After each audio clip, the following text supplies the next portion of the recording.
The letter in Evelyn Price's trembling hands promised everything: a husband, a home, a future in Wyoming territory. 3 days she'd waited at Dustmere Station, her wedding dress gathering prairie dust, watching strangers' pitying glances slice through her dignity like winter wind. The rancher who'd sent for her didn't exist. The money was gone. Hope was dying. Then a child's voice shattered her despair. "My daddy needs a wife. Will you marry him instead? Sometimes the wrong train delivers you exactly where you belong. I invite you to follow this story to the end and comment your city below so I can see how far this tale has traveled." The bench at Dustmere Station had worn smooth from countless travelers, but none had sat there as long as Evelyn Price. 3 days, 72 hours of watching the horizon swallow trains that never brought the man who'd promised to marry her. Her fingers traced the letter's edges until the paper softened like old silk, the ink beginning to blur where her tears had fallen. "My dearest Evelyn." The letter began in handwriting that had seemed so confident, so sure. "By the time you read this again, you'll be Mrs. Thomas Hartley, mistress of the finest cattle ranch in all of Wyoming territory." Except Thomas Hartley didn't exist. The telegraph operator had confirmed it that morning, his weathered face creasing with the kind of pity reserved for fools and abandoned dogs. No Hartley Ranch.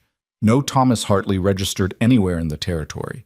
Just another marriage swindle, another Eastern woman lured west with promises as empty as the prairie wind. "Miss..."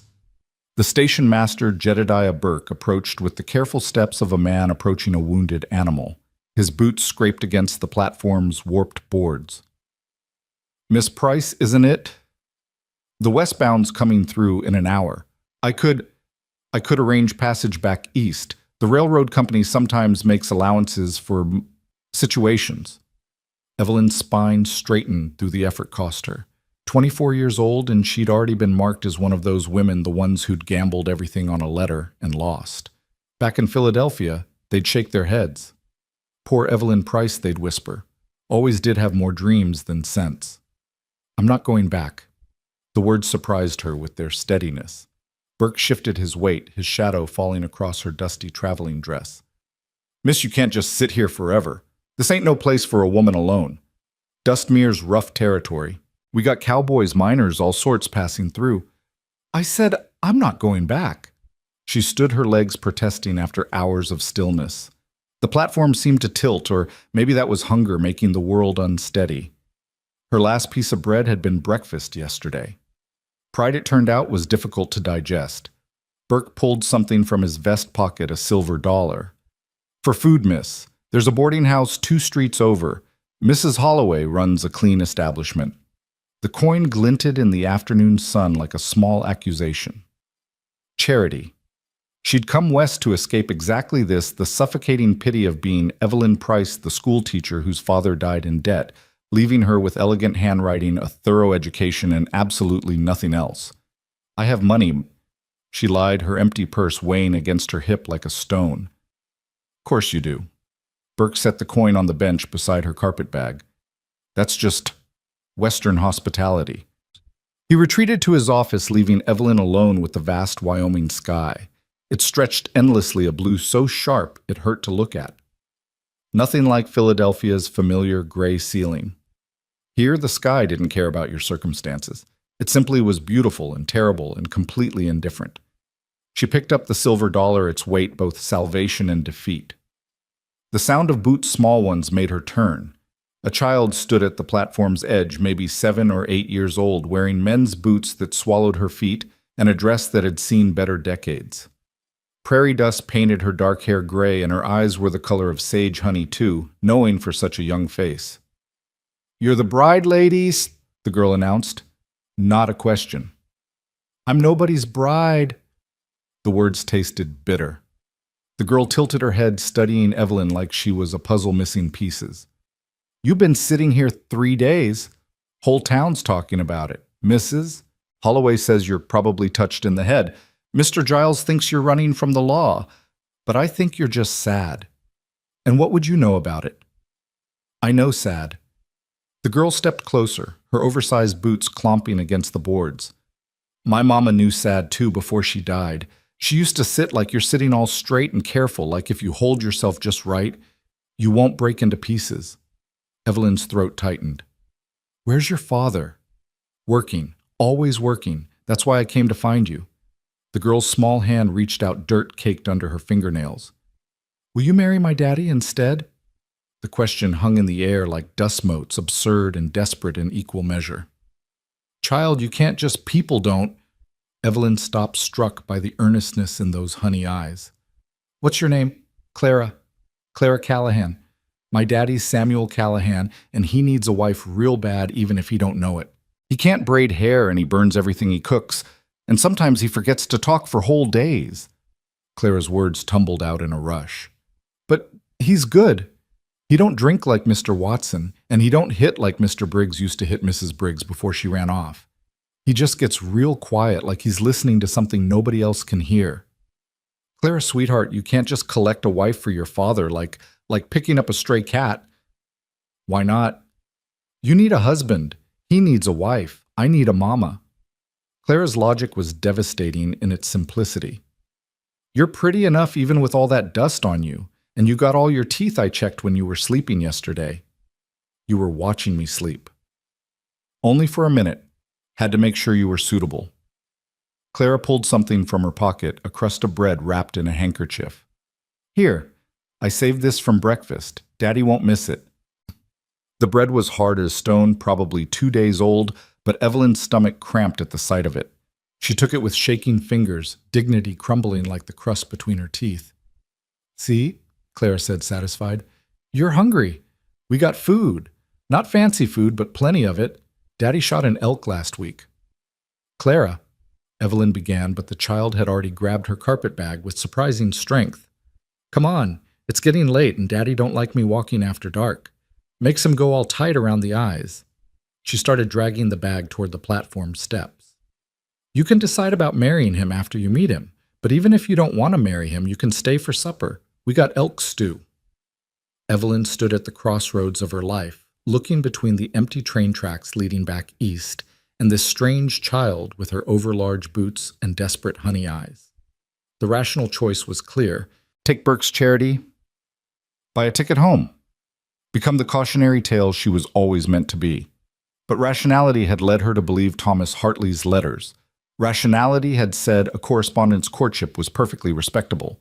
Rationality had left her stranded on a train platform with nothing but a fraudulent promise and a stranger's pity. How far is your ranch? She heard herself ask. Claire's face split into a grin that transformed her from solemn child to something bright and wild. 3 miles north. Daddy'll be surprised, but good surprised, I think. Maybe. Maybe? Well, he don't like surprises much, but he likes help, and you look helpful. Evelyn laughed, actually laughed for the first time in 3 days. It felt rusty, like a gate that hadn't been opened in too long. I suppose I am helpful. Can you cook? Yes. Can you sew? Yes. Can you make hair look pretty? I can try. Then you're already better than Daddy at everything important. Clara started walking, still dragging the carpet bag, leaving Evelyn no choice but to follow or lose her only possession. The town of Dustmere sprawled around them as they walked, a collection of wooden buildings that looked like they'd been dropped from the sky and landed wherever they pleased. The saloon leaked piano music and laughter. The general store's windows displayed goods Evelyn couldn't afford. People watched them pass the abandoned bride following the Callahan girl like a lost sheep. Don't mind them, Clara said. They got nothing better to do than stare. Mrs. Holloway once watched Mr. Giles scratch his backside for 10 whole minutes, just because it was Tuesday and nothing else was happening. Despite everything, Evelyn smiled. You're very observant. Daddy says I notice too much, says it isn't ladylike. Clara corrected herself with obvious effort. Mama used to say isn't instead of ain't. She was from Boston. Daddy tries to remember, but sometimes the Texas comes out. Your father's from Texas. Born there. Came up here after the war. Said Texas got too complicated. Clara navigated around a drunk cowboy without breaking stride. Everything got complicated after Mama died. When did she pass? 2 winters ago. Fever took her right before Christmas. Daddy wrapped all the presents she'd hidden, but his hand shook so bad the paper tore. Clara's voice dropped to almost a whisper. I pretended not to notice. They left the town behind following a rutted wagon trail into the grassland. The prairie stretched endless grass rippling like water in the wind. Mountains rose in the distance, their peaks still wearing caps of snow despite the spring warmth. It was beautiful and terrifying, all that space, all that sky, making Evelyn feel small as a seed. There, Clara pointed ahead. That's home. The Callahan Ranch squatted against the landscape like it was trying not to be noticed. The main house was built solid but simple logs chinked with mud, a porch that wrapped around two sides. A barn stood off to the left, its red paint fading to the color of dried blood. Smoke drifted from the chimney, the only sign of life. Daddy's inside, Clara said, and for the first time uncertainty crept into her voice. Maybe I should tell him first, prepare him. Clara, this isn't... I can't just... Please. The girl turned those honey eyes on Evelyn, and they were filled with the kind of hope that could break hearts. Just try, just for supper. If Daddy's too difficult, you can leave after. I'll walk you back myself, but please try. Evelyn thought about the platform bench, about the pitying looks about the letter she still carried like a wound. Then she looked at this child who'd brought her bread and dragged her carpet bag 3 miles because she needed a mother badly enough to recruit one from a train station. Just supper, she agreed. Clara's smile could have powered the entire territory. She pushed open the door, calling out, Daddy, I brought company. The house smelled of wood smoke and burnt something meat, possibly. The main room combined kitchen and living space with a large fireplace, a table that had seen better decades, and furniture that prioritized function over comfort. But it was cleaned meticulously, so everything in rigid order, like someone was afraid chaos would creep in if given the slightest opportunity. A man emerged from the back room, and Evelyn's first thought was that he looked like he'd been carved from the landscape itself. Tall, broad-shouldered, with dark hair that needed cutting and a beard that needed trimming. His clothes were work-worn but clean, and his hands, she noticed his hands immediately were scarred from labor, but gentle in their movements. But it was his eyes that stopped her breathing. Gray as winter storms, they held the kind of weariness that came from carrying too much weight for too long. When they landed on her, she saw confusion, then alarm, then something that might have been fear. Clara! His voice was deep, rough from disuse. Who is this? This is Miss Price, Clara announced, as if that explained everything. She's staying for supper. Samuel Callahan looked from his daughter to Evelyn, those storm-gray eyes taking in her dusty dress, her desperate respectability, her carpet bag that Clara had deposited by the door like a declaration of intent. Miss Price, he said slowly, like he was tasting the words. The bride from the station. So he knew. The whole town knew. Evelyn's shame burned fresh. She's not anybody's bride, Clara said firmly. She's just Miss Price, and she's hungry, and we have elk stew. Clara. It's Christian Charity Daddy, like Reverend Morrison's always talking about. We can't just let her starve at the train station. What would Mama say? The mention of his wife hit Samuel like a physical blow. Evelyn saw him flinch, saw his hands curl into fists, then deliberately relax.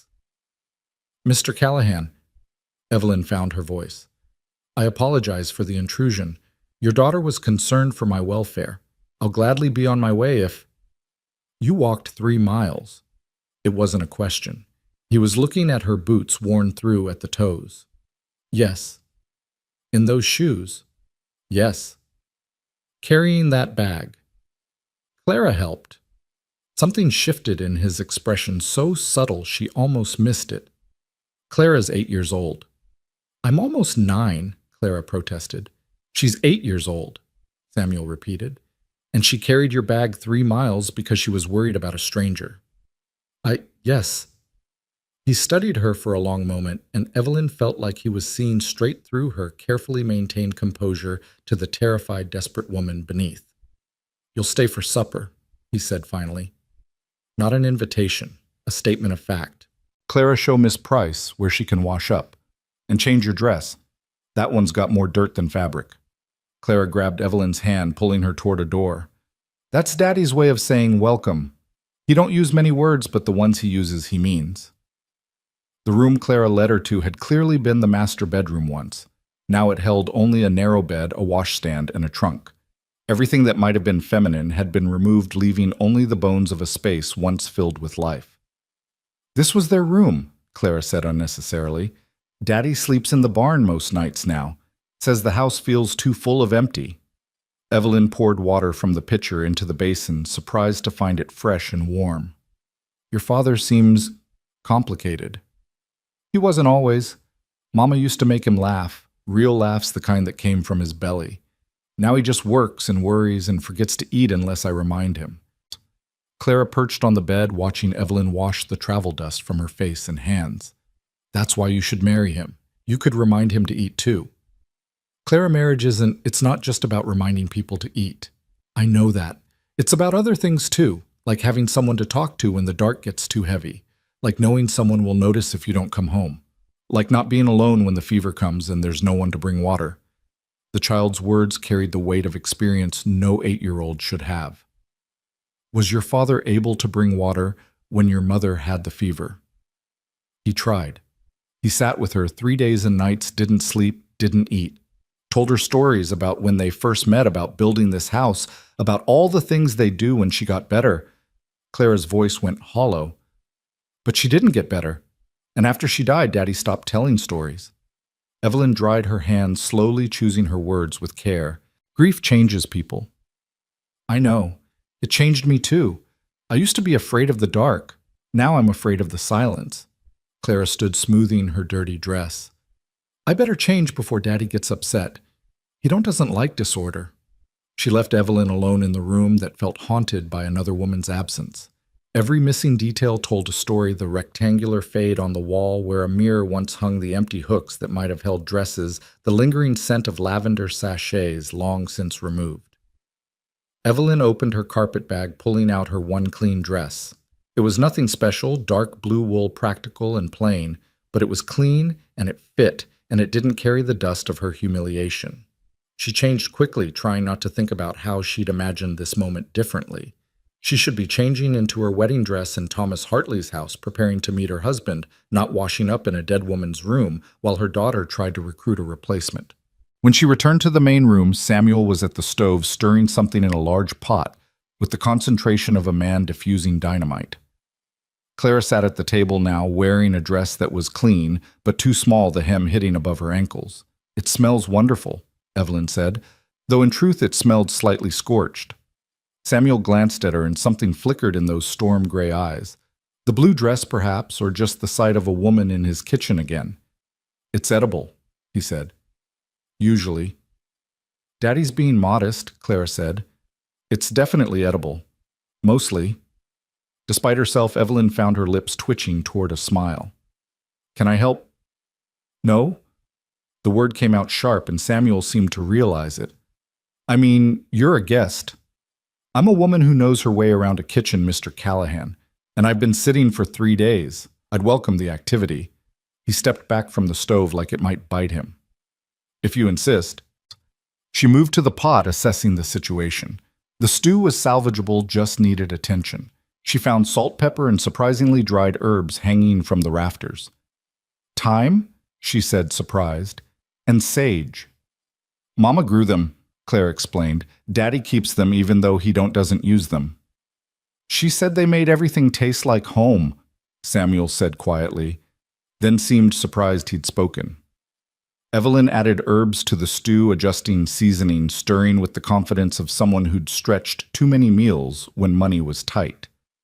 The familiar rhythm of cooking settled her nerves, gave her hands something to do besides twist together in anxiety. You know what you're doing, Samuel observed. My mother taught me. She said a woman who can't cook is like a bird who can't fly, capable of surviving but missing something essential. Your mother sounds wise. She was. She died when I was 15. Evelyn kept stirring, not looking at him. Consumption. My father followed 2 years later. Heart gave out, the doctor said, but I think it was grief. Some people aren't meant to be alone. The kitchen fell silent except for the bubble of stew and the pop of wood in the fireplace. Clara watched the adults like they were performing a play she didn't quite understand but desperately wanted to see the ending of. "The bread's in the warming box," Samuel said finally. "If you want to slice it." They worked in careful parallel, not quite together, but not apart, navigating the kitchen like dancers who'd forgotten the steps but still heard the music. Evelyn found plates, Clara set the table. Samuel poured water from a pitcher that didn't quite shake in his hands. The stew was better than edible. It was good. The elk meat was tender. The vegetables, root vegetables that had wintered in some cellar, gave it substance, and the herbs brought warmth that had nothing to do with temperature. "This is how Mama made it," Clara said, wonder in her voice. Exactly how she made it.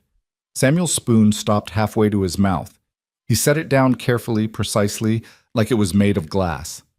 "I should check the horses," he said, standing abruptly. "Daddy, you already—" But he was gone, the door closing with careful control behind him. Clara's face crumpled. "I shouldn't have said that. About Mama. I always say the wrong thing." "No, sweetheart." Evelyn reached across the table, covering the girl's small hand with her own. "You said exactly the right thing. Sometimes the right things are just the hardest to hear." They finished eating in companionable silence, Clara sneaking glances at the door, waiting for her father to return. He didn't. "He goes to talk to her," Clara explained as they cleared the dishes. "In the barn. Her grave's out back, but he says the barn's where he feels her most. They built it together before I was born." So Evelyn washed while Clara dried, the domestic rhythm strangely soothing. This wasn't her house, wasn't her life, but for just this moment she could pretend. Pretend she belonged somewhere, was needed by someone, had a purpose beyond being the woman foolish enough to believe in fairy tale letters. "You should stay," Clara said suddenly. "Not forever if you don't want, but for a while, until you figure out where else to go." "Clara, we have room. That bedroom you washed in, nobody uses it, and Daddy needs help even if he won't say so. The ranch is too much for one man. He's exhausted all the time, and he won't hire hands because he says he can't afford them, but really I think he just don't want strangers around." Clara dried a plate with focused intensity. "You wouldn't be a stranger. You'd be useful." "I don't know anything about ranching." "You can learn. Mama did. She was from Boston, remember? Never seen a cow until she met Daddy. But she learned everything: how to birth calves, mend fences, break horses. Daddy taught her, and he could teach you. Your father doesn't want— My father doesn't know what he wants anymore. He's like a clock that stopped working when Mama died. Still tells time twice a day, but that's just coincidence, not function." Claire's insights were too sharp for her years. "Maybe you could wind him up again." The door opened before Evelyn could respond. Samuel stood in the doorway, backlit by the dying light, and for a moment he looked like a spirit himself, caught between worlds, not quite present in either. "Storm's coming," he said. "Can smell it on the wind. Miss Price, you'll stay tonight. Can't have you walking back in weather." "I couldn't impose." "Already imposed," he said bluntly. "Might as well impose until morning when it's safe to travel." Clara made a small sound of victory that she tried to disguise as a cough. Samuel's eyes narrowed at his daughter, reading her plotting as clearly as text. "Just tonight, Clara. Miss Price has her own life to figure out." "Yes, Daddy," Clara said meekly, but her eyes danced with plans.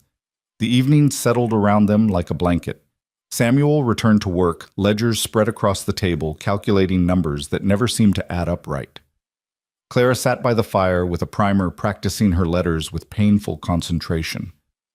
Evelyn found herself darning stockings she discovered in a basket, the kind of mindless work that let her thoughts wander.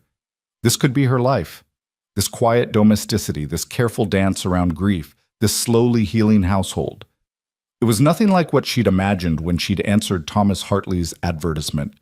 That had promised romance, adventure, a grand love story across the frontier. This was just life. Complicated, messy, difficult life with real people who carried real pain and real needs.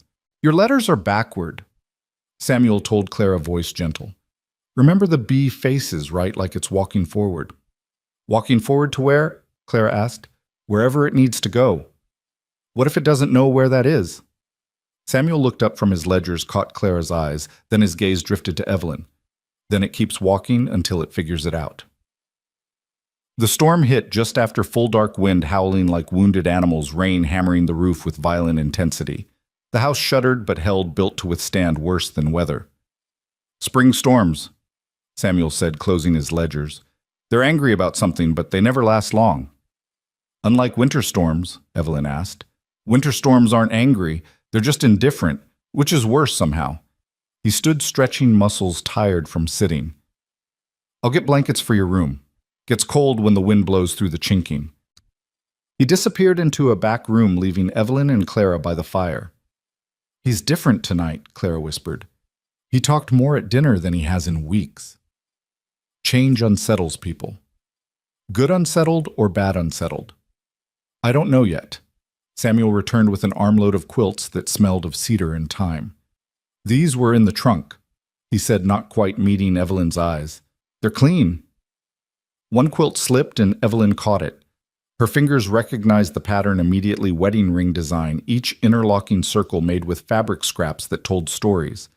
A piece of yellow that might have been a summer dress. Blue from a work shirt. White that could have been christening clothes. "She made that," Samuel said quietly. "Sarah, my wife. She said every quilt should tell the truth about the life that made it." "What truth does this one tell?" He was quiet so long Evelyn thought he wouldn't answer. "Then, that even scraps can make something beautiful if you're patient enough to piece them together." Clara yawned elaborately. "I'm tired, Daddy. Really tired." Samuel's lips twitched, not quite a smile, but the ghost of one. "Bed, then. Both of you." He lit a lamp for Evelyn, handed it to her with hands that weren't quite steady. "Thank you," he said. "For dinner. For making it taste like home again." Before she could respond, he was gone back into the storm, probably to the barn where he could talk to ghosts without witnesses. Claire showed Evelyn to the spare room. That's what they were calling it now. Not the room where Sarah died, just the spare room. It was clean but cold, the wind finding every gap in the logs to whistle through. "There's a warming pan under the bed," Clara said. "And if you get scared, you can come to my room. Sometimes I get scared and go to Daddy's room, but he's usually not there, so I just curl up in his empty bed and pretend." "Pretend what?" "Different things. Sometimes that Mama's just in the kitchen making breakfast. Sometimes that Daddy's the way he used to be. Sometimes that I'm brave enough not to need pretending." She hugged Evelyn suddenly fiercely, her small arms surprisingly strong. "Please stay," she whispered. "Not for marriage, or forever, or anything big. Just stay for a little while. We're so tired of being alone." Then she was gone, leaving Evelyn in a dead woman's room with a storm raging outside and a different kind of storm building inside. She sat on the narrow bed, still holding the wedding ring quilt. Every stitch represented hours of work, of care, of love transformed into something tangible. Sarah Callahan had made this while alive, vibrant, probably humming while she worked. Now it was all that remained of those hands, that heart that life cut short. Evelyn thought about her own trunk sold to pay for the journey west, about the quilts her mother had made also sold, about all the pieces of her life she'd scattered behind her like breadcrumbs, hoping they'd lead somewhere better than where she'd started.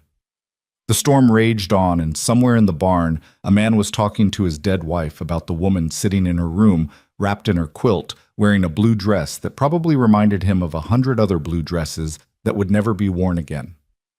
This wasn't the adventure Evelyn had imagined. It wasn't the romance Thomas Hartley had promised. It was harder and sadder and more real than anything she'd prepared for. But it was also warm and dry and safe. There was food and shelter and a little girl who needed someone to braid her hair. There was a man drowning in grief who'd still offered kindness to a stranger. There was work that needed doing and a place that needed filling, not replacing Sarah Callahan, that was impossible, but simply being present in the space her absence had created. The lamp flickered, casting shadows that danced on the walls. Outside, the storm began to ease, its anger spent. Tomorrow, she could leave. Take Samuel's carefully offered escape and walk back to the station, back to decisions about east or west, about what came next for a woman with no money and no prospects and no fairy tale ending waiting. Or she could stay. Not forever. Claire was right about that. But for a while. Long enough to help with spring planting. Long enough to teach Clara proper letters. long enough to see if Samuel Callahan could remember how to be more than a ghost haunting his own life, long enough to figure out if Evelyn Price was meant to be more than just a forgotten bride on a train platform. She pulled the quilt around her shoulders, its weight comforting as an embrace. In the pattern of interlocking rings, she traced the outline of one circle, complete in itself, but stronger for its connection to the others. The wind whispered through the logs, and if she listened carefully, she could almost hear it saying something that sounded like, "Welcome home." But that was just fancy, just the kind of romantic notion that had gotten her in trouble in the first place. This wasn't home. It was just shelter in a storm. Still, as she lay down in the narrow bed, still wearing her blue dress because unpacking felt too much like commitment, she allowed herself one small moment of possibility. Maybe not all promises were lies. Maybe some were just delayed taking forms you didn't expect arriving through the voice of a child in oversized boots instead of letters from non-existent ranchers. Thunder rolled across the prairie one last time, and in its echo, Evelyn heard the sound of her old life ending and something else unknown, uncertain, but undeniably real beginning. The morning arrived with the kind of pristine clarity that only follows storms, as if the world had been scrubbed clean and hung out to dry. Evelyn woke to find sunlight streaming through gaps in the logs, painting golden stripes across the wedding ring quilt. For a moment she forgot where she was. The narrow bed, the unfamiliar walls, the lingering scent of another woman's life all seemed part of some elaborate dream. Then she heard Clara's voice drifting from the kitchen, high and bright. "Daddy, you're burning the eggs again." Reality settled back around her like a comfortable weight. She dressed quickly in yesterday's blue dress, her only clean one now, and tried to tame her hair into something resembling respectability. The small mirror above the washstand showed a woman she barely recognized. Cheeks flushed from prairie wind eyes that had lost their city pallor, the beginning of something that might have been determination setting around her mouth. The kitchen scene that greeted her was one of controlled chaos. Samuel stood at the stove, spatula in hand, looking at a pan of eggs like they'd personally betrayed him. Clara sat at the table already dressed, but with her hair resembling a bird's nest after a particularly violent windstorm. "Good morning," Evelyn said, and both Callahans turned to her with identical expressions of relief. "Miss Price." Samuel said, his formality at odds with the dawn light softening his features. "I was attempting breakfast." "Attempting is the right word," Clara added helpfully. Without thinking, Evelyn moved to the stove, gently taking the spatula from Samuel's hand. Their fingers brushed just barely, just enough for her to feel the calluses from years of rope and leather, the warmth that radiated from skin used to working in all weather. "May I?" she asked. He stepped back immediately, almost gratefully. "Please." The eggs were indeed burned but salvageable if you scraped carefully and didn't mind a slightly smoky flavor. She worked quietly, aware of Samuel's eyes on her as she moved around his kitchen with increasing confidence. The bacon was easier to rescue, and there were biscuits in the warming box that just needed attention. "I can braid your hair after breakfast," she told Clara, who bounced in her seat with delight. Really proper braids, the kind that stay, the very kind. Samuel poured coffee from a pot that looked like it had been percolating since the beginning of time, the liquid black as tar and probably twice as thick. He set a cup near Evelyn's elbow, not handed to her directly, she noticed, but placed within reach. Everything he did seemed to maintain that careful distance, as if getting too close might disturb something fragile. They ate in relative quiet, but it was a different silence than the night before. This had the quality of morning routine of people settling into patterns. Clara chattered about the horses, about a hawk she'd seen hunting mice, about anything that crossed her quick mind. Samuel responded with nods and occasional words, but his attention seemed split between his daughter and the woman who'd materialized in his kitchen like something conjured from desperate need.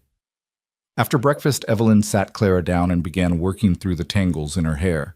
The child winced, but didn't complain, too pleased with the attention to protest the necessary discomfort. "Mama used to sing when she braided my hair," Clara said softly. Evelyn's hands stilled for just a moment. "What did she sing?" "Church songs, mostly. Sometimes funny ones about frogs and princes." Clara tilted her head back to look at Evelyn upside down. "Do you know any songs?" "A few." "Will you sing them?" Evelyn glanced at Samuel, who had returned to his ledgers but was clearly listening. His shoulders were tight, braced as if for a blow. "Perhaps another time," she said gently, resuming her braiding, "when I've remembered all the words properly." Samuel's shoulders relaxed incrementally. The morning developed its own rhythm. Clara showed Evelyn around the house, every corner, every hiding place, every squeaky board that might wake someone if you were trying to sneak to the kitchen for midnight water. The root cellar with its stores of potatoes and turnips and mysterious preserves in jars whose labels had long since faded. The smokehouse where meat hung like strange curtains. "Daddy built all this," Clara said proudly. "Him and Mama together, but mostly him. He's good at building things, just not so good at maintaining them lately." Indeed, Evelyn could see the signs of neglect, not willful, but the kind that came from one person trying to do the work of two. Fence posts that leaned like tired soldiers, gates that hung askew, a chicken coop that had seen better decades. "We used to have chickens," Clara explained, following Evelyn's gaze. "But after Mama died, a fox got in. Daddy just never replaced them. Said it was one less thing to worry about, but I think he just couldn't bear to start something new." They were interrupted by the sound of horses approaching. Samuel appeared from the barn, rifle in hand, his whole body alert. But it was just a neighbor, Mr. Henley, from the adjacent ranch, his weathered face creased with what might have been concern or curiosity. "Sam!" he called out, not dismounting. "Heard you had company." News traveled fast on the prairie, Evelyn realized. Probably Mrs. Holloway's doing. "Miss Price," Samuel said simply. She was stranded by the storm. Henley's eyes found Evelyn took in her clean dress and Clara's neatly braided hair, and something knowing flickered across his features. "The bride from the station." "Just Miss Price." Samuel corrected his tone, carrying a warning. "Of course." Henley touched his hat brim to Evelyn. "Ma'am, welcome to the territory. Rough land, but it grows on you if you give it time." "Like a fungus," Clara added, helpfully earning a sharp look from her father. Henley chuckled. "That's one way to put it. Sam, I'm headed to town later if Miss Price needs passage back to the station." The offer hung in the air like a challenge. Evelyn felt both men watching her, waiting for her decision. Even Clara had gone still, her small body tense with hope she was trying not to show. "That's very kind, Mr. Henley," Evelyn said carefully. "But Mr. Callahan has offered me temporary employment. I'll be staying on for a while to help with the household." Samuel's head turned sharply toward her. They hadn't discussed this, hadn't agreed to anything beyond breakfast. But she met his storm-gray eyes steadily, chin lifted slightly as if daring him to contradict her in front of his neighbor. "Employment," Henley repeated his tone, suggesting he wasn't buying it for a second. "Well, that's practical. Very practical." Samuel agreed, though his voice carried undercurrents Evelyn couldn't quite read. "Miss Price has experience with household management." "I'm sure she does." Henley's smile was just shy of a smirk. "Well, if you need anything, Miss Price, the Henley Ranch is just 5 miles east. My wife would be pleased to have female company. It's lonely for the women out here." After he left trailing dust and unspoken speculation, Samuel turned to Evelyn with an expression that mixed confusion, irritation, and something that might have been reluctant admiration. "Employment?" he asked. "Would you prefer I'd taken his offer of a ride? He stopped, clearly wrestling with himself. "We can't pay much. Room and board would be sufficient. You don't even know what the work entails. I can learn. Ranch work is hard." "Mr. Callahan," Evelyn interrupted, surprising herself with her firmness. "I've been sitting on a train platform for 3 days, waiting for a man who doesn't exist, with every person in town watching my humiliation. I can handle hard work. What I can't handle is more pity." He studied her for a long moment, seeing perhaps for the first time not the desperate woman from the station, but someone else, someone with steel beneath the desperation. 3 months, Fa, he said finally. "Trial period. If it doesn't work for any of us, you're free to go with no hard feelings, and a month's wages to see you wherever you need to go." Agreed. Clara, who'd been holding her breath, exploded into motion, hugging Evelyn's waist with fierce joy. "You're staying. You're really staying." "For now," Samuel cautioned. But his daughter wasn't listening. already chattering about all the things she could show Evelyn, all the ways life would be better now. The rest of the day fell into what Evelyn would later recognize as the beginning of a pattern. Samuel worked the ranch checking cattle, mending the worst of the fences, the endless labor of keeping civilization carved out of wilderness. Clara shadowed Evelyn as she took inventory of the house, making lists of what needed doing, what could wait, what was beyond saving. The kitchen was well stocked but disorganized, as if someone had been putting things away in the dark. The main room needed attention. Dusty corners, windows that hadn't been cleaned since Sarah died, curtains that were more suggestion than fabric. But the bones of the house were good solid, built to last by hands that cared about permanence. Mama's sewing basket is in the trunk, Clara offered when Evelyn mentioned the curtains. Daddy won't mind if you use it, I don't think. The trunk sat at the foot of Samuel's bed like a closed door to the past. Evelyn hesitated before opening it, feeling like an intruder, but practicality won. Inside Sarah Callahan's life lay folded and waiting fabric thread needles, half-finished projects that would never be completed by the hands that started them. There was also a photograph wrapped carefully in silk. A woman with Clara's honey eyes and Samuel's determined chin, wearing a dress that managed to be both practical and pretty. She was smiling at something beyond the camera's range, probably at Samuel himself directing the photographer. She looked happy. Not the forced happiness of formal portraits, but genuinely radiantly alive. That's her, Clara said from the doorway. That's Mama. She was beautiful. Daddy says I look like her, but I think he just wishes I did. Clara came closer, tracing the image with one finger. Sometimes I forget what she looked like. Then I remember all at once, usually when I'm not trying, and it hurts like falling off a horse. Grief is like that, Evelyn said, rewrapping the photograph carefully. It ambushes you when you least expect it. Does it ever stop? I don't know. I'll tell you when I find out. They took the sewing basket, but left the photograph in its silk shroud. Some things weren't ready to be disturbed. The afternoon brought unexpected challenges. A cow had gotten tangled in wire fencing and was bellowing her distress to the entire territory. Samuel was in the far pasture, and the animal's increasingly panicked thrashing threatened serious injury. We have to help her, Clara said, though she stayed well back, respecting the danger of flailing hooves. Evelyn had never dealt with cattle in her life, but she'd watched her father calm horses when he'd still had his small delivery business. The principle had to be similar. Steady voice, slow movements, no sudden surprises. Get me a blanket, she told Clara, and rope. The girl ran off, returning with both. Evelyn approached the cow slowly, talking nonsense in a low, steady voice. The animal's eyes rolled white with fear, but the continuous sound seemed to calm her slightly. I know, Evelyn murmured. This is undignified and uncomfortable, but we're going to fix it. Just hold still for me. She managed to get the blanket over the cow's head, blocking her vision. In the temporary darkness, the animal stilled. Working quickly, trying not to think about the fact that she was within range of hooves that could cave in her skull, Evelyn began untangling the wire. Her hands were bleeding by the time she finished. Wire was unforgiving, but the cow was free. The animal stood for a moment, shaking beneath the blanket.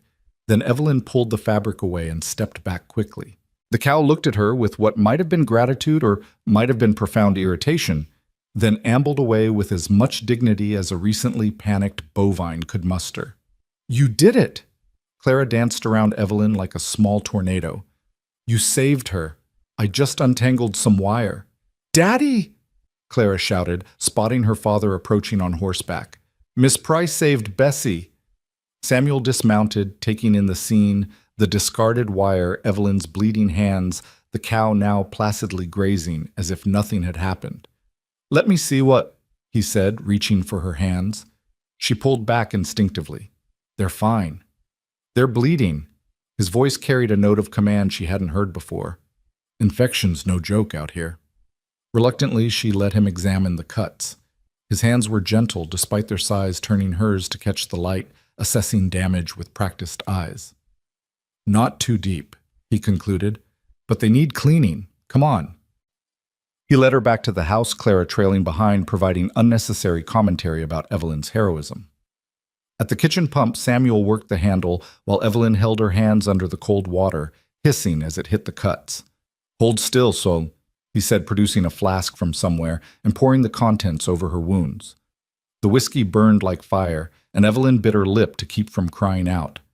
"Sorry," Samuel said, not sounding sorry at all. "But better this than fever." He wrapped her hands in clean cloth with the efficiency of someone who'd dealt with plenty of injuries. His touch remained clinical careful, but Evelyn was aware of every point of contact, every brush of calloused finger against her wrist. "Thank you," she said when he finished, "for the doctoring." "Thank you," he countered, "for saving my cow." "Our cow, sir," Clara corrected. "Family cow." Something passed across Samuel's face at the word family, but he didn't correct his daughter. Supper that night was quieter, all three of them tired from the day's unexpected adventures. Evelyn managed despite her bandaged hands, though Samuel watched her struggle with her spoon for exactly 3 minutes before standing and moving her bowl closer, cutting her meat into smaller pieces without comment. "I'm not helpless," she said. "Never said you were. But no point in making things harder than necessary." He sat back down, returning to his own meal, as if he hadn't just performed an act of casual kindness that made her throat tight. After Clara went to bed, yawning through her protests that she wasn't tired, Evelyn and Samuel sat by the fire in companionable silence. She was attempting to darn stockings one-handed, which was going about as well as expected. "You're going to make it worse," he observed. "Probably." "Then why continue?" She considered the question. "Because stopping feels like giving up." "On darning?" "On everything." He was quiet for a moment, staring into the fire. "Clara told me what you did. With the cow. It needed doing. Most people would have waited for help. The cow didn't have time to wait." "No," he agreed. "Things rarely do out here." He paused, seemed to be weighing words. "You did well today." "Is that approval I hear, Mr. Callahan?" "It's observation, Miss Price." But there was something almost like warmth in his voice, and when Evelyn glanced at him, she caught the faintest suggestion of a smile before he schooled his expression back to neutrality. "Tell me about the ranch," she said, setting aside the hopeless darning. "How does it work? What needs doing?" So he told her, his voice finding a rhythm as he described the cycles of ranch life, calving season, branding, the autumn drives to market. The constant battle against weather and predators, and the land itself that seemed determined to reclaim any ground humans thought they'd won. He spoke of water rights and grazing disputes, of the delicate balance between having enough cattle to make a profit and having too many for the land to support. Sarah understood it all, he said, then seemed surprised he'd mentioned her. She kept the books, managed the contracts. "I can work the land, but she worked the numbers." "Is that what you were struggling with in the ledgers?" "Everything's behind, taxes, payments, supply orders. I know cattle, not arithmetic." "I could help," Evelyn offered carefully. "I taught school. Numbers were part of the curriculum." He looked at her directly, then those storm gray eyes holding a mixture of hope and suspicion. "Why would you do that?" "Because I'm here. Because it needs doing. Because—" She paused, choosing honesty over easy answers. "Because I need to be useful. I need to earn my place, not just occupy it." "You don't owe us anything." "No," she agreed. "But that's not the same as not wanting to help." He stood abruptly, the conversation apparently reaching his limit for emotional complexity. "I'll get the ledgers tomorrow, show you the system. Such as it is." "I'd like that." He paused at the door to his room. He was sleeping inside tonight, she noticed. "Miss Price?" "Yes." "Clara was right. About the hair. It looks proper. The braids." Then he was gone, leaving Evelyn alone with the dying fire and the strange warmth that had nothing to do with the flames. The next few days developed their own rhythm. Mornings began with Evelyn making breakfast while Samuel did the early chores. Clara would stumble out half awake, and Evelyn would braid her hair while the coffee percolated. They'd eat together, conversation minimal but comfortable, then scatter to their various tasks. Samuel taught her about the ranch in practical ways, how to spot a sick cow, how to check fence lines, why water sources needed constant monitoring. He was patient but not patronizing, correcting her mistakes without making her feel foolish. "You're not afraid of the work," he observed on the third day, watching her help him reset a fence post. Should I be? Most city women would be. I'm not most city women. No. He agreed, something unreadable in his expression. You're not. Evening, she worked through his ledgers, untangling 2 years of grief-delayed bookkeeping. The situation was worse than she'd expected, but not irretrievable. They were behind on taxes, but not in foreclosure territory. Several contracts had lapsed that could be renegotiated. You need to sell more cattle this year, she told him one evening, showing him the numbers. 20 head, maybe 25. That's a quarter of the herd. It's that or lose the ranch to back taxes. He stared at the numbers like they might change if he looked hard enough. Sarah would have caught this months ago. Sarah's not here, Evelyn said gently. But the ranch is. Clara is, and you are. That has to be enough. Is it? He asked, and she understood he wasn't really asking about the ranch. It has to be, she repeated, and this time it sounded like a promise. The breakthrough came unexpectedly through Clara's fever. It started as a sniffle progressed to a cough, and by the fourth night the child was burning up. Samuel paced the floor like a caged animal, while Evelyn bathed Clara's forehead with cool cloths, coaxing water between cracked lips. We should get the doctor, Samuel said for the 10th time. The doctor is 15 miles away and it's past midnight, Evelyn reminded him. By the time you got back, the fever will have either broken or… She stopped, not wanting to voice the alternative. Sarah's fever didn't break, he said hollowly. This isn't Sarah. Clara's young strong. She'll fight this. But privately, Evelyn was terrified. The child's skin felt like paper that had been too close to flame dry and fragile. Her breathing came in short gasps, occasionally interrupted by coughs that shook her small frame. Mama, Clara called out in delirium. Mama, it hurts. Samuel made a sound like something breaking. He started for the door, but Evelyn caught his arm. She needs you here, she said firmly, not riding off into the dark. Here. I can't watch this again. You can. You will, because she's your daughter and she needs her father. He sank into the chair beside Clara's bed, taking his daughter's small hand in his large one. Hey, little bird, he whispered. Daddy's here. Tell me a story, Clara murmured, not quite conscious but responding to his voice. About Mama. Samuel's jaw clenched, but he began to speak, his voice rough with disuse and emotion. Your mama came to Wyoming wearing the prettiest dress I'd ever seen. Completely impractical, all lace and ribbons, and about as useful as a screen door in a blizzard.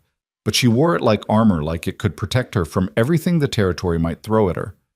Evelyn continued her ministrations, but she listened, hearing in his words a love story she hadn't expected. First thing she said to me was, "You're not what I expected." And I said, "Neither are you." Because I'd been expecting someone delicate, someone who'd need protecting. But your mama, she looked at this land that scares most people and she said, I can work with this. Through the night, he told stories. How Sarah had learned to shoot hitting a can on her first try through sheer determination. How she'd delivered a calf in a snowstorm wearing her wedding dress because there hadn't been time to change. How she'd stood up to a group of cowboys who'd been harassing a native family, fierce as any warrior. She saved me, he said, his voice dropping to barely a whisper. I was just existing before she came, going through motions working the land because I didn't know what else to do. But she made everything mean something, even the hard days, especially the hard days. Near dawn, Clara's fever broke. Her breathing eased and natural sleep replaced the restless unconsciousness. Samuel slumped in his chair, exhausted, still holding his daughter's hand. You saved her, he said to Evelyn. We saved her, she corrected. Your stories called her back as much as my cold cloths. I haven't talked about Sarah since… He stopped, swallowed hard. It hurt too much. I know. Do you know what it's like to lose the person who makes you make sense? Evelyn thought about Thomas Hartley's letters, about the future she'd imagined, about sitting on that platform, realizing everything she'd believed was a lie. It wasn't the same losing something real versus losing something imagined, but the grief had its own validity. I know what it's like to lose the person you thought would make you make sense, she said carefully. It's not the same, but it's not nothing either. Samuel looked at her, then really looked at her as if seeing her for the first time, not as the desperate woman from the station or the help he'd reluctantly accepted, but as a person with her own losses, her own grief. "I'm sorry," he said, "about your Thomas Hartley. He wasn't mine. That was the problem. Still, to hope for something and have it not exist, that's its own kind of death." Clara stirred, mumbling something about pancakes. Both adults smiled. If she was dreaming of food, she was going to be fine. "Thank you," Samuel said suddenly, "for staying, for fighting for her when I was too scared to." "You weren't scared. You were terrified. There's a difference." "What difference?" "Scared people run. Terrified people sometimes freeze, but they don't leave." "Didn't leave." The sun broke through the window, painting the room gold. Clara's breathing was easy now, normal. The crisis had passed. Samuel stood, stretching muscles cramped from hours in the chair. "I should check the animals. I'll make breakfast. Evelyn." He stopped, her name hanging between them. It was the first time he'd used it, and they both noticed. "Yes." "Nothing. Just nothing."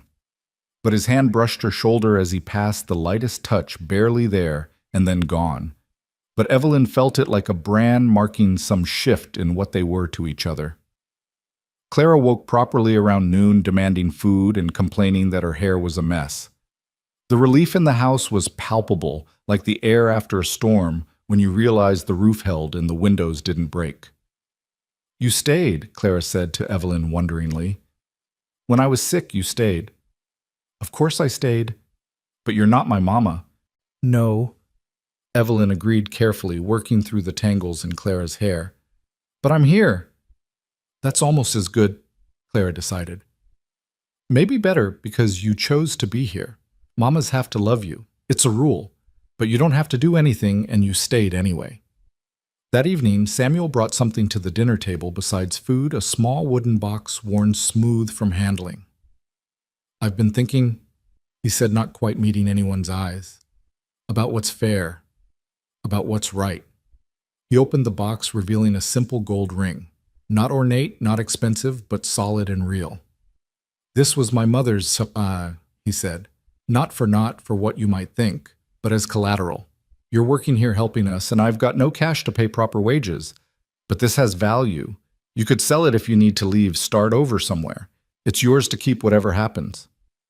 Evelyn stared at the ring, understanding what it cost him to offer it. This was trust, or the beginning of trust. This was acknowledgement that she'd earned her place here through more than pity or convenience. "I can't accept this," she said. "You can, and you will." His voice was firm.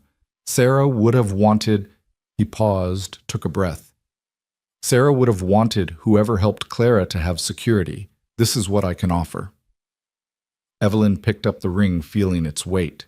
It was warm, as if it remembered being worn. "I'll keep it safe," she promised.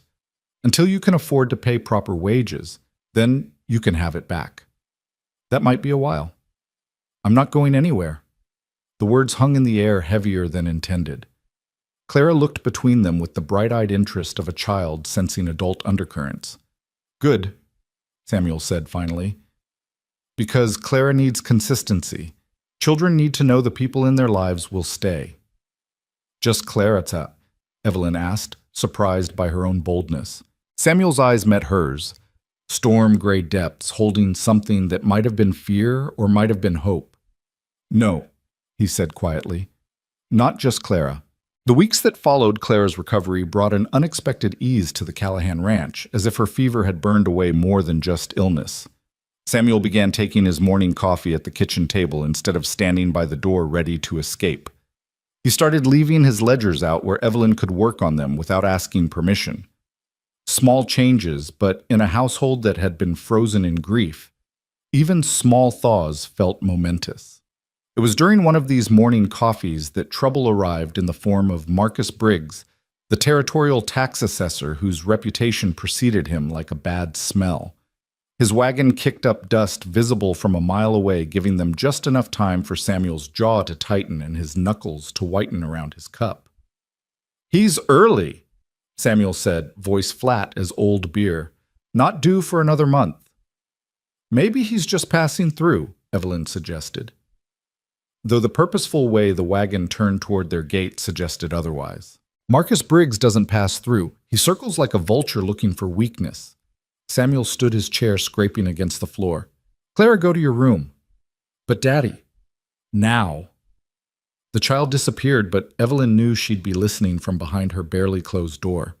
Children had a way of being present even when absent, especially when adults were trying to protect them from something. Briggs was a man who seemed to have been assembled from spare parts that didn't quite match nose, too large eyes, too small limbs, too long for his torso. But it was his smile that made Evelyn's skin crawl, the kind of smile that never reached his eyes and suggested he knew things about you that you didn't know yourself. Samuel, he said, not bothering to remove his hat. Heard you had some help around here. Miss Price is employed as household assistants, Samuel said carefully. Briggs's eyes found Evelyn traveled from her carefully pinned hair to her worn boots with an assessment that felt like being inventoried. The bride from the station. Interesting career change. Is there something we can help you with, Mr. Briggs? Evelyn asked, keeping her voice steady despite the urge to step behind Samuel. Just checking on the tax situation. Seems the Callahan ranch is considerably behind. He produced a ledger from his coat, licking his thumb before turning pages with theatrical slowness. 3 months behind, to be exact. That's approaching foreclosure territory. We have until the end of summer, Samuel said. That was the agreement. Agreements change. Territory needs funds now, what with the railroad expansion and all. Briggs's smile widened. Of course arrangements could be made. I've always admired this piece of land. Might be willing to take it off your hands for a fair price. The ranch isn't for sale. Everything's for sale, Samuel. Just a matter of finding the right currency. His gaze slid to Evelyn again. Sometimes it's not even money that talks loudest. The implication hung in the air like smoke from a grease fire. Samuel took a step forward, and Evelyn saw his hands curl into fists. State your business or leave, Samuel said, each word careful and precise as a loaded gun. $200 by month's end, or I start foreclosure proceedings. Briggs tipped his hat to Evelyn with mock courtesy. Ma'am, pleasure to see the station bride found herself a situation, though I wonder what kind of situation exactly. He was in his wagon and gone before Samuel could respond, leaving dust and implications swirling in his wake. $200, Samuel said to the empty air where Briggs had been. Might as well ask for the moon. We'll find it, Evelyn said, though she'd seen the books and knew how impossible that amount was. Samuel turned to her, something raw in his expression. This isn't your debt to carry. No, but it's my home now, too. The words slipped out before she could catch them. Samuel went very still. Is it? Before Evelyn could answer, Clara burst from her room. I have $17 saved. From birthday money and finding Mr. Henley's lost calf and... You were listening, Samuel said, but there was no heat in it. Everyone was listening. Mr. Briggs has a voice like a rusty gate. Clara thrust a small cloth bag at her father. It's not much, but it's a start. Samuel knelt, bringing himself to his daughter's eye level. Clarabird, I can't take your savings. It's not taking if I'm giving. She crossed her arms stubborn as only an 8-year-old could be. This is our ranch. All of us. We protect what's ours. That night, after Clara had gone to bed clutching her depleted money bag like a security blanket, Samuel had taken only $5 just to make her feel included. Evelyn spread the ledgers across the kitchen table like battle plans. 20 head of cattle at current prices would bring maybe $150 tip, she calculated. We need another $50 minimum. The horses, Samuel said reluctantly. That bay mare would bring good money. The mare Clara's been training, the one she talks to every morning, like it understands her. Horses don't care who owns them as long as they're fed. But Clara cares. Samuel rubbed his face, exhaustion carved into every line. Then what do you suggest, because I'm out of ideas that don't involve losing something we love? Evelyn studied the numbers again, then looked up at the rafters where Sarah's herbs still hung dry and fragrant. An idea began forming, wild and possibly foolish, but no more foolish than believing in letters from a non-existent rancher. What if we don't sell what we have, she said slowly. What if we add value to it instead? Speak plain. Mrs. Henley mentioned last week that she can't get good butter or cheese anywhere closer than Cheyenne. Same with preserves, pickled vegetables, anything that requires what she called a woman's touch. What if we didn't just sell cattle? What if we sold what we could make from what we have? That's work on top of work. Yes, but it's work I know how to do. My mother sold preserves and pickled goods when times were tight. I helped her from the time I could hold a stirring spoon. Evelyn leaned forward, warming to her plan. We have milk cows, a root cellar full of vegetables, wild berries growing by the creek. We just need sugar, vinegar, some canning supplies. And time, and labor, and someone to buy it all. The general store would take goods on consignment. I already asked Mr. Peterson hypothetically when I was in town last week. She'd actually been thinking about it since seeing the empty shelves where such goods should be. Samuel was quiet for a long moment, and Evelyn could practically see him weighing practicality against pride. It's not ranch work, he said finally. It's not what we do here. What you do here is survive, Evelyn countered, by whatever means necessary. You do all this extra work on top of everything else. We do it.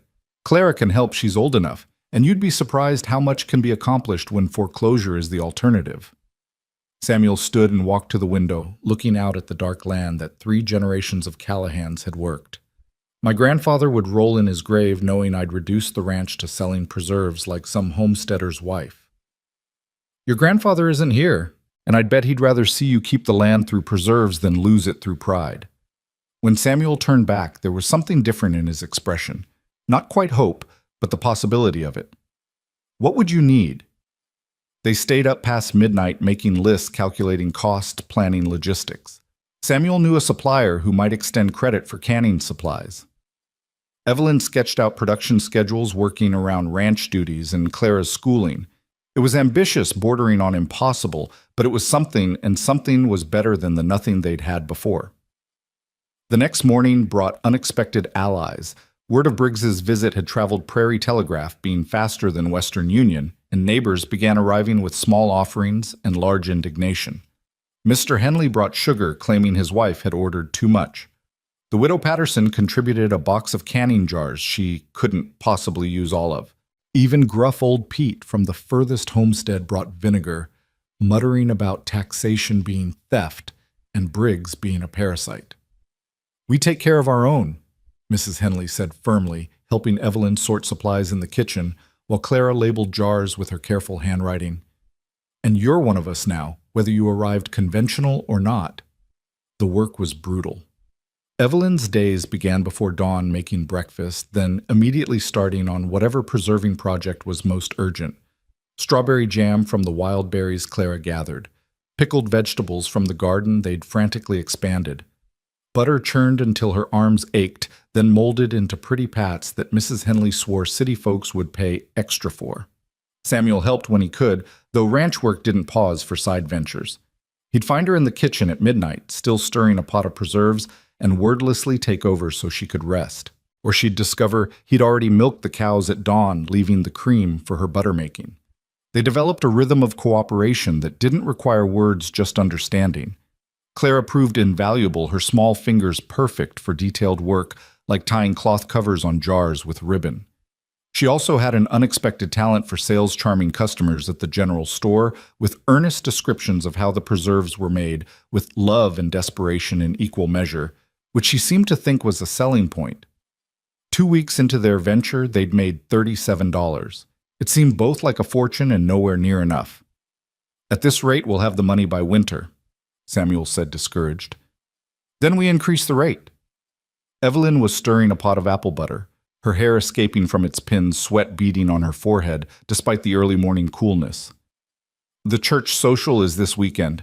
If we can sell directly to people there. I don't go to church socials. You do now. He looked at her, this woman who'd arrived with nothing and was now ordering him around his own kitchen, and surprised them both by almost smiling. Yes, ma'am. The church social was held on the grounds of Dustmere's only church, a white clapboard building that looked like it had been dropped from heaven and landed slightly crooked. The entire town turned out partly for worship, but mostly for gossip and food. Evelyn had insisted they all dress in their best Samuel, in a shirt she'd pressed until it could stand on its own. Clara in a dress Evelyn had let out to accommodate her growth, and Evelyn herself in the blue dress that had started all this now cleaned and mended until it looked almost respectable. They set up their table under Mrs. Henley's enthusiastic direction jars of preserves catching the sunlight like jeweled offerings. Clara had made a sign, "Callahan Ranch Goods Made with Care." At first people just looked, some with curiosity, others with the kind of pity Evelyn had learned to recognize and ignore. But then Reverend Morrison's wife bought a jar of strawberry jam, declaring loudly that it was the best she'd ever tasted. That broke the dam. Soon there was a crowd, and Evelyn was making change as fast as her fingers could move. "Is it true you're the bride from the station?" one woman asked, not unkindly, but with obvious curiosity. "I was," Evelyn said simply. "Now I'm the woman who makes the best apple butter in the territory." "Bold claim," the woman said, but she bought 2 jars. Samuel stood slightly apart, uncomfortable with the social aspect, but protective of their small enterprise. When Marcus Briggs appeared moving through the crowd like oil through water, Samuel stepped closer to the table. "Quite the little business," Briggs said, picking up a jar and examining it like he was looking for flaws. "Though I wonder if you've paid the proper licensing fees for commercial sales." "We're selling farm goods at a church social," Evelyn said before Samuel could respond. "Last I checked, that didn't require territorial approval." "Everything requires approval, Miss Price. Or is it Mrs. Callahan now?" Hard to keep track of these informal arrangements. The crowd around their table had gone quiet, that particular prairie silence that preceded either storms or violence. "The arrangement," Samuel said, his voice carrying despite its quiet tone, "is that Miss Price is employed at the ranch. The fact that she's generous enough to help with additional ventures to pay taxes that weren't due for months yet is testament to her character, though I doubt you'd recognize character if it bit you." Briggs's face flushed red. 2 weeks, Callahan. Have my money or lose the ranch." "We'll have it," Clara piped up, startling everyone. "Every penny you overinflated tax leech." The silence that followed was deafening. Then old Pete started laughing, a rusty sound like a gate that hadn't been opened in years. Others joined in, and suddenly Briggs was surrounded by laughter, not cruel but dismissive, which was somehow worse. He left without another word, and the crowd returned to buying preserves with renewed enthusiasm, as if purchasing jam was an act of rebellion against territorial overreach. By the end of the social, they'd made $42. Combined with what they'd already earned and Clara's contribution, they had $94. Still not enough, but closer. That night, as they counted money at the kitchen table, Clara asleep with her head on her arms, Samuel looked at Evelyn with something approaching wonder. "You did this," he said. "We did this." "No." He shook his head. "I'd have given up, sold, what I could probably lost the ranch eventually anyway. You saw a different way." "I saw what was already here, just waiting to be used."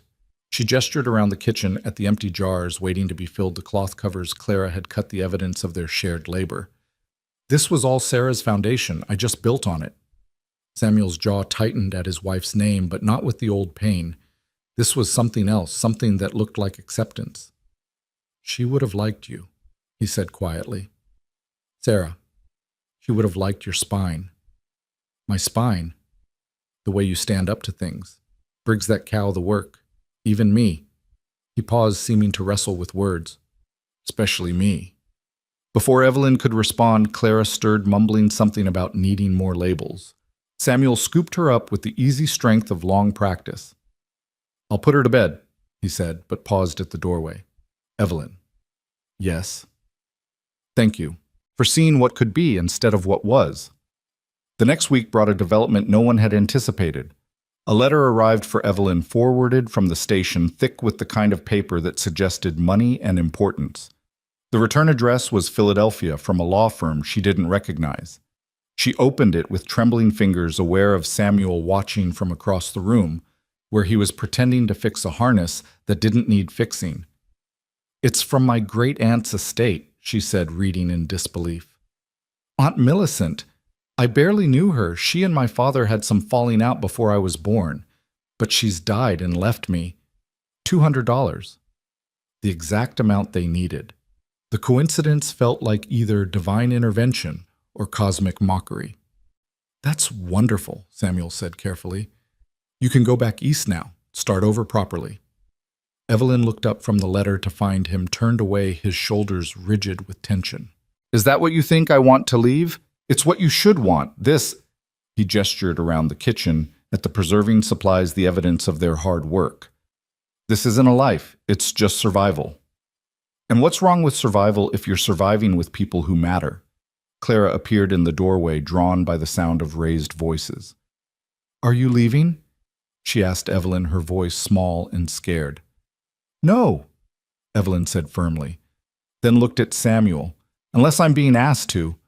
The silence stretched like taffy, sweet and difficult to navigate.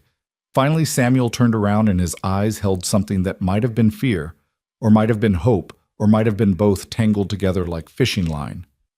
I'm not asking you to leave, he said. I'm saying you should.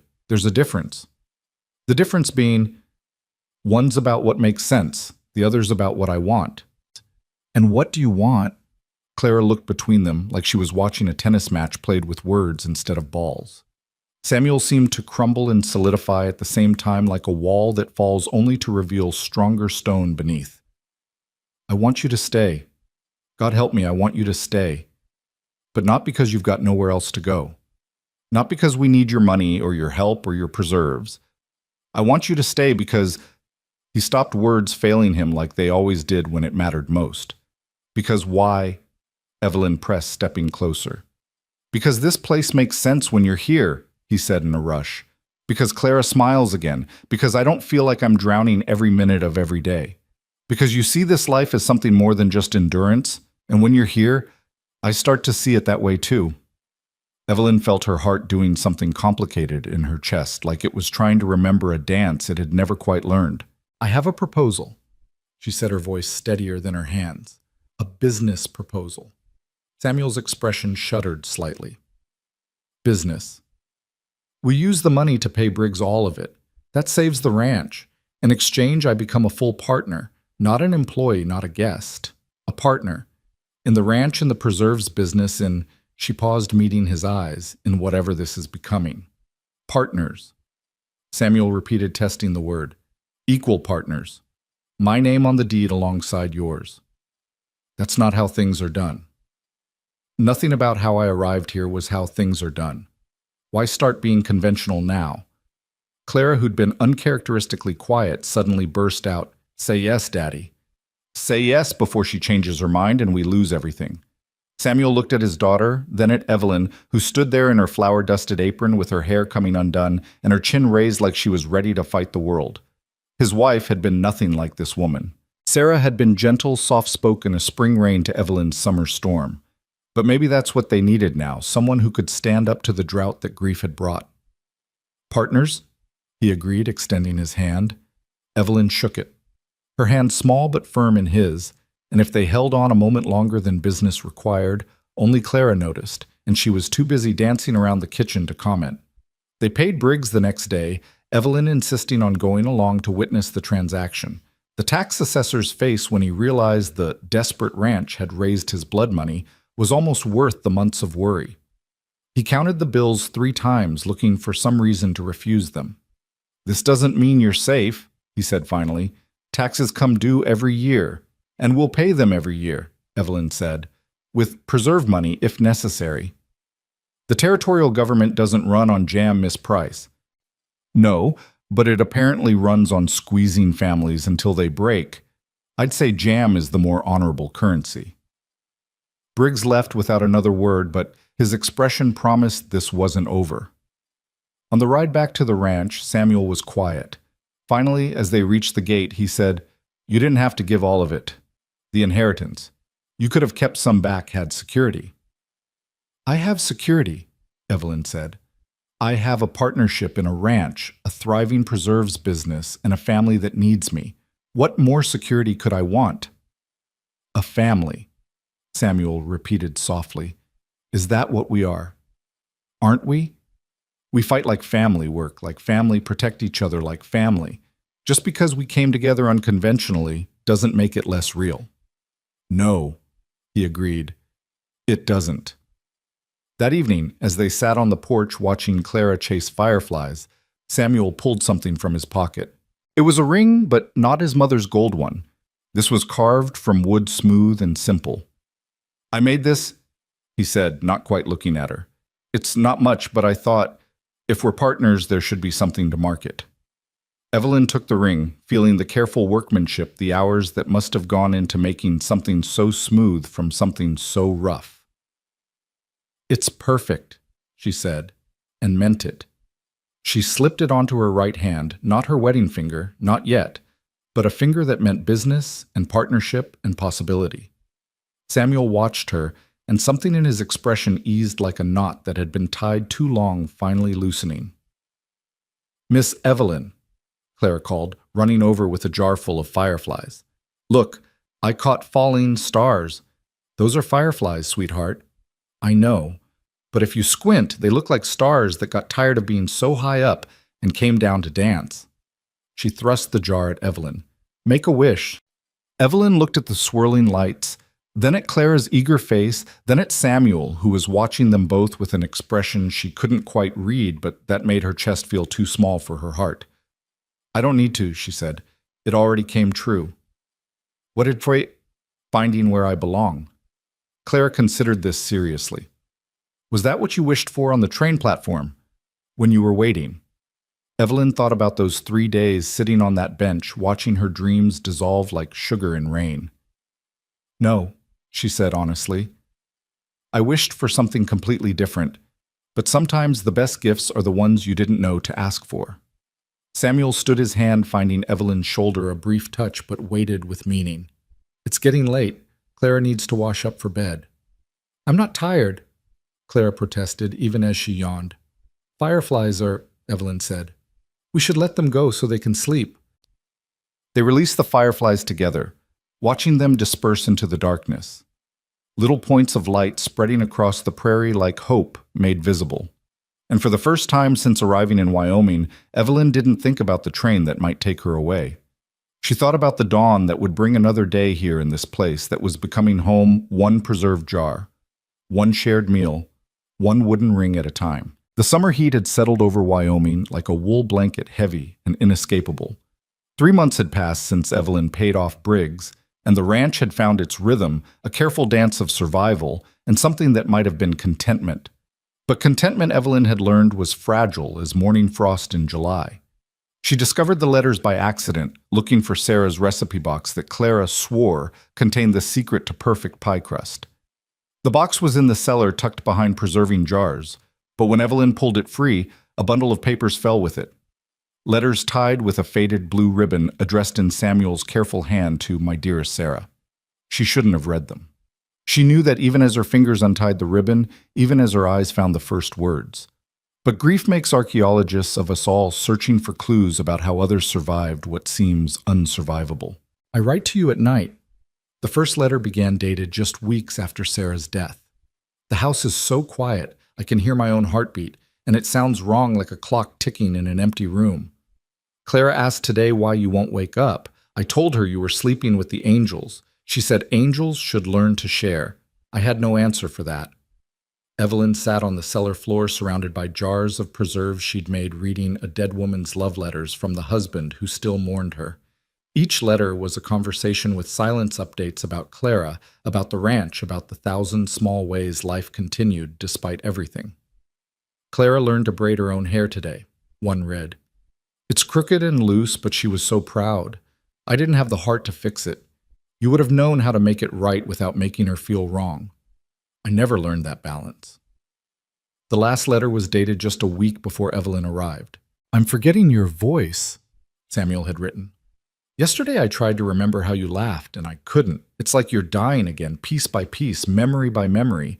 I'm so angry at you for leaving, and even angrier at myself for being angry. Clara needs more than this ghost I've become.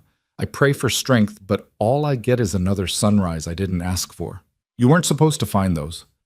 Evelyn looked up to find Samuel on the cellar stairs, his expression unreadable in the dim light. I was looking for the recipe box, she said, her voice barely a whisper. They're private. I know. I'm sorry. I shouldn't have read them aloud. She blinked. What? He came down the stairs, each step deliberate. I write them, but I never read them back. Maybe hearing them in someone else's voice will make them real. Make her real again just for a moment. So Evelyn read her voice steady, even as her heart broke for this man who loved so deeply he had to write letters to nowhere. Samuel sat on an overturned bucket, his head in his hands, shoulders shaking silently as she gave voice to his grief. When she finished, the cellar was quiet except for their breathing. "She wouldn't have liked you," Samuel said suddenly. The word stung more than Evelyn expected. "Oh, not at first. Sarah was jealous as a cat when it came to other women, would have seen you as a threat." He looked up, his eyes red-rimmed but clear. "But after a while she would have loved you, would have recognized what I'm only just starting to see, which is that you're not here to replace her. You're here to continue what she started. Different melody, same song." Before Evelyn could respond, Clara's voice rang out from above. "Daddy, Miss Evelyn Ryder's coming." They climbed from the cellar to find not Briggs, but something potentially worse. Thomas Hartley. The real Thomas Hartley, very much alive and sitting on an expensive horse, looking exactly like his letters had described. Evelyn's blood turned to ice water. She recognized him from the photograph he'd sent, though he was older, softer, his confident smile now edged with something sharp. "Miss Price," he said, tipping his hat. "Imagine my surprise when I heard my intended bride had taken up residence at the Callahan Ranch." "Your intended bride never existed," Evelyn said, finding her voice. "You wrote to 6 women, Mr. Hartley. I compared letters with 2 of them at the station. Same promises, same lies, different names." His smile didn't waver. "Business correspondence sometimes requires flexibility, but I'm here now ready to honor our agreement." "What agreement?" Samuel stepped forward, positioning himself slightly in front of Evelyn. "The marriage agreement, of course. Miss Price traveled here to marry me. I was delayed by business, but I'm prepared to fulfill my obligations now." Hartley's eyes traveled over the ranch with the calculating gaze of a man counting assets. "Though it seems she's done quite well for herself in my absence." "She's not going anywhere with you," Samuel said, his voice low and dangerous. "That's not your decision, Mr. Callahan. Miss Price and I have a contract." "A contract based on lies," Evelyn said. "You don't even have a ranch." "I do now. Won it in a card game last month. The Baxter place, 40 acres of good land, perfect for a married couple starting fresh." Clara, who'd been uncharacteristically quiet, suddenly spoke up. "Miss Evelyn can't marry you. She's marrying Daddy." The silence that followed was deafening. Evelyn felt her face flame. Samuel went rigid, and Hartley's smile widened like a snake unhinging its jaw. "Is that so?" Hartley asked. "Because, from what I hear in town, Miss Price is merely employed here. Unless there's something more. Informal happening."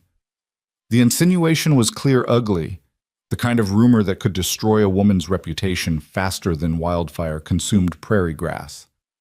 "Nothing improper has occurred," Samuel said, each word precise as a hammer blow. "Of course not. But people talk, especially when a young woman lives with a widower, unchaperoned except for a child." Hartley adjusted his gloves with theatrical care. "I'm offering Miss Price respectability. A real marriage, not whatever arrangement you've cobbled together here." "You're offering her lies," Samuel countered. "Same as your letters." "Perhaps. But lies with a wedding ring carry more weight than truth without one." Evelyn felt something snap inside her, that same clarity that had made her follow Clara home all those months ago. "Mr. Hartley," she said, stepping around Samuel despite his attempt to keep her behind him, "I wouldn't marry you if you were the last man in Wyoming. You're a confidence man, a schemer, and probably a dozen other things that wouldn't bear close examination." "Careful, Miss Price. Defamation is a serious charge. Truth isn't defamation. And the truth is, I'd rather be considered a fallen woman living in sin with Samuel Callahan than a respectable wife to someone like you." The words rang across the yard like a bell. Samuel turned to stare at her, and she could feel Clara practically vibrating with excitement beside them. Hartley's face darkened. "You'll regret this, both of you.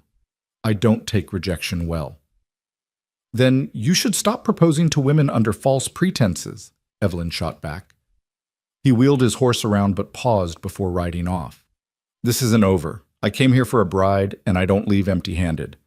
After he was gone, the three of them stood in the yard like actors who'd forgotten their next lines. "Did you mean it?" Samuel asked quietly. "Which part? The part about preferring to be fallen with me than respectable with him." "Every word." He looked at her for a long moment, something shifting in his expression, like ice beginning its spring thaw. "Clara, go inside." "But Daddy—" "Inside. Now." The child went, but not before giving Evelyn a thumbs up that was anything but subtle. When they were alone, Samuel took Evelyn's hands. His were shaking slightly, and she realized hers were too. "I'm not good at this," he said. "At words, at feelings, at anything that isn't work and worry. Sarah knew how to read my silences, but I can't ask that of you." "Then don't be silent." He took a breath that seemed to come from his boots. "I love you." The words hung between them, simple and complicated as breathing. "Not the way I love Sarah," he continued quickly. "That was spring rain, necessary and gentle. This is different. This is like wildfire. Terrifying and consuming and absolutely beyond my control. I've been fighting it because it feels like betrayal. But maybe the real betrayal would be letting you leave with him. Or letting you leave at all. Samuel, I know we agreed to partnership business, nothing romantic. I know you came here by accident. I know you deserve better than a broken-down rancher with too much grief and not enough grace. But if you meant what you said about choosing this over respectability..." Evelyn kissed him.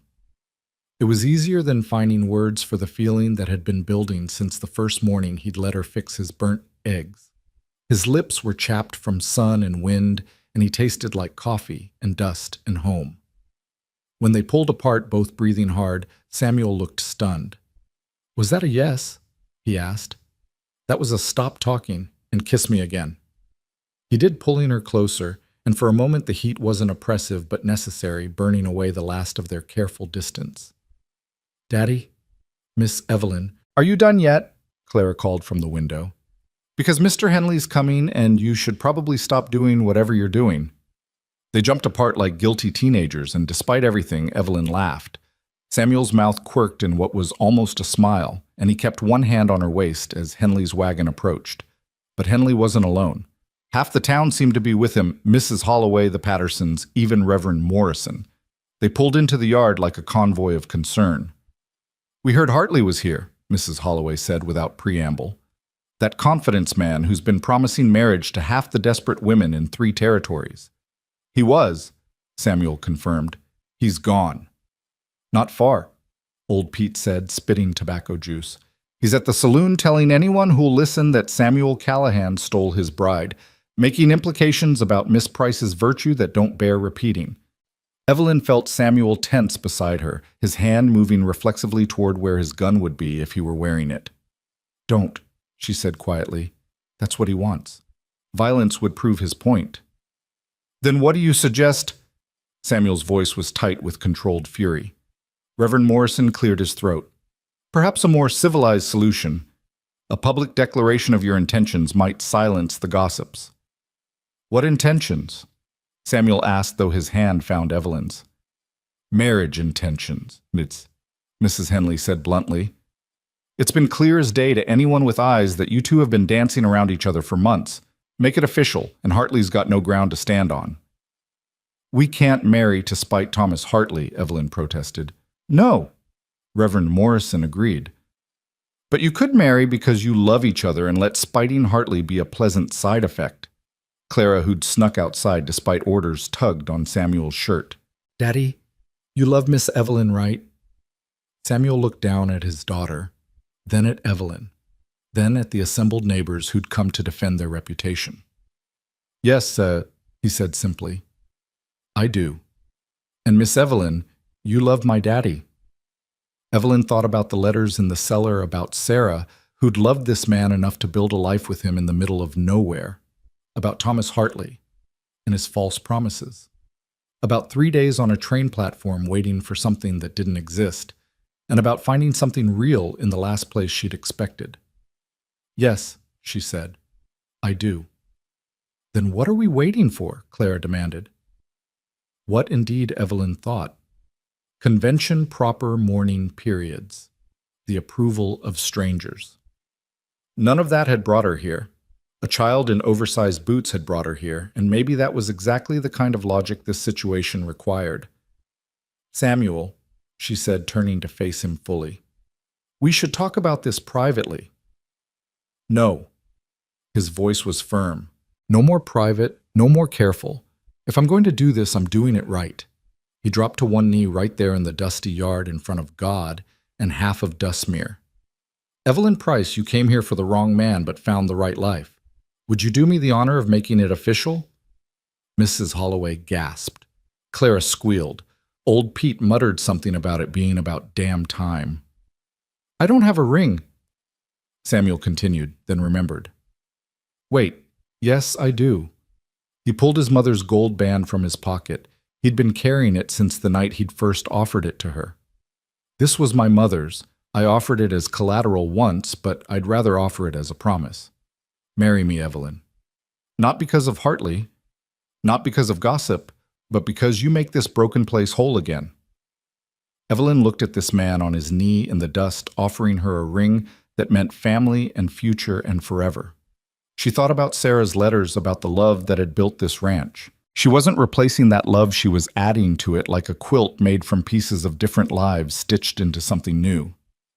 Yes, she said. The yard erupted. Clara launched herself at them both, nearly knocking Samuel over. The neighbors cheered. Mrs. Holloway was actually crying, though she'd deny it later. When Shah, Reverend Morrison asked practical, even in celebration. Now? Samuel said, standing and brushing dust from his knees. Today, before Hartley can cause more trouble. Samuel, I'm wearing my work dress, Evelyn protested. You're perfect, he said, and the way he looked at her made her believe it. They were married an hour later in the church with half the town as witnesses. Clara stood between them, holding their hands like she was the one joining them together, which, in a way, she was. Thomas Hartley heard about the wedding before they'd even finished saying their vows. He left town that night, but not before setting one last cruel plan in motion. The fire started in the barn just after midnight. Evelyn woke to the smell of smoke and Samuel's shout of alarm. They ran outside to find the structure fully engulfed flames reaching toward the star-filled sky like desperate fingers. The horses! Clara screamed. Samuel was already running toward the inferno. Without thinking, Evelyn followed. The heat was like a living thing pushing against them with violent intent. Inside the horses were screaming, panicked, dangerous. Take this one! Samuel shoved a rope into her hands. Lead her out. Don't stop. Don't look back. Evelyn grabbed the rope, pulling a terrified mare toward the door. The horse fought, reared, nearly struck her, but she held on with desperate strength. Behind her, she could hear Samuel fighting to free the other animals, the crack of burning wood, the roar of consuming fire. She got the mare out, handed her off to Clara, and ran back. Samuel was struggling with the last horse, his shirt smoking from proximity to the flames. Get out! He yelled when he saw her. Instead, she grabbed a bucket of water Clara had been filling and doused him with it, then helped him pull the stubborn gelding free. They burst from the barn just as the roof began to collapse, diving away from the shower of sparks and burning debris. They lay in the dirt, gasping, coughing, still holding the horse's rope. The barn continued to burn, but all the animals were safe. You could have died, Samuel said, his voice raw from smoke. So could you. I had to save them. And I had to save you. He pulled her against him, not caring that they were covered in soot and sweat and singed cloth. We're a mess, Sut, he said. We're alive, she countered. We're married, Claire added, having appeared beside them with a bucket of water and her typical timing. For exactly 6 hours now. Samuel laughed, actually laughed, the sound rusty but real. Hell of a wedding night. Language, Daddy. Sorry, Clara Bird. They fought the fire until dawn, the entire community appearing as if summoned by smoke signals. They saved the house, the other outbuildings, but the barn was gone. As the sun rose illuminating the smoldering ruins, Evelyn saw something glinting in the ashes.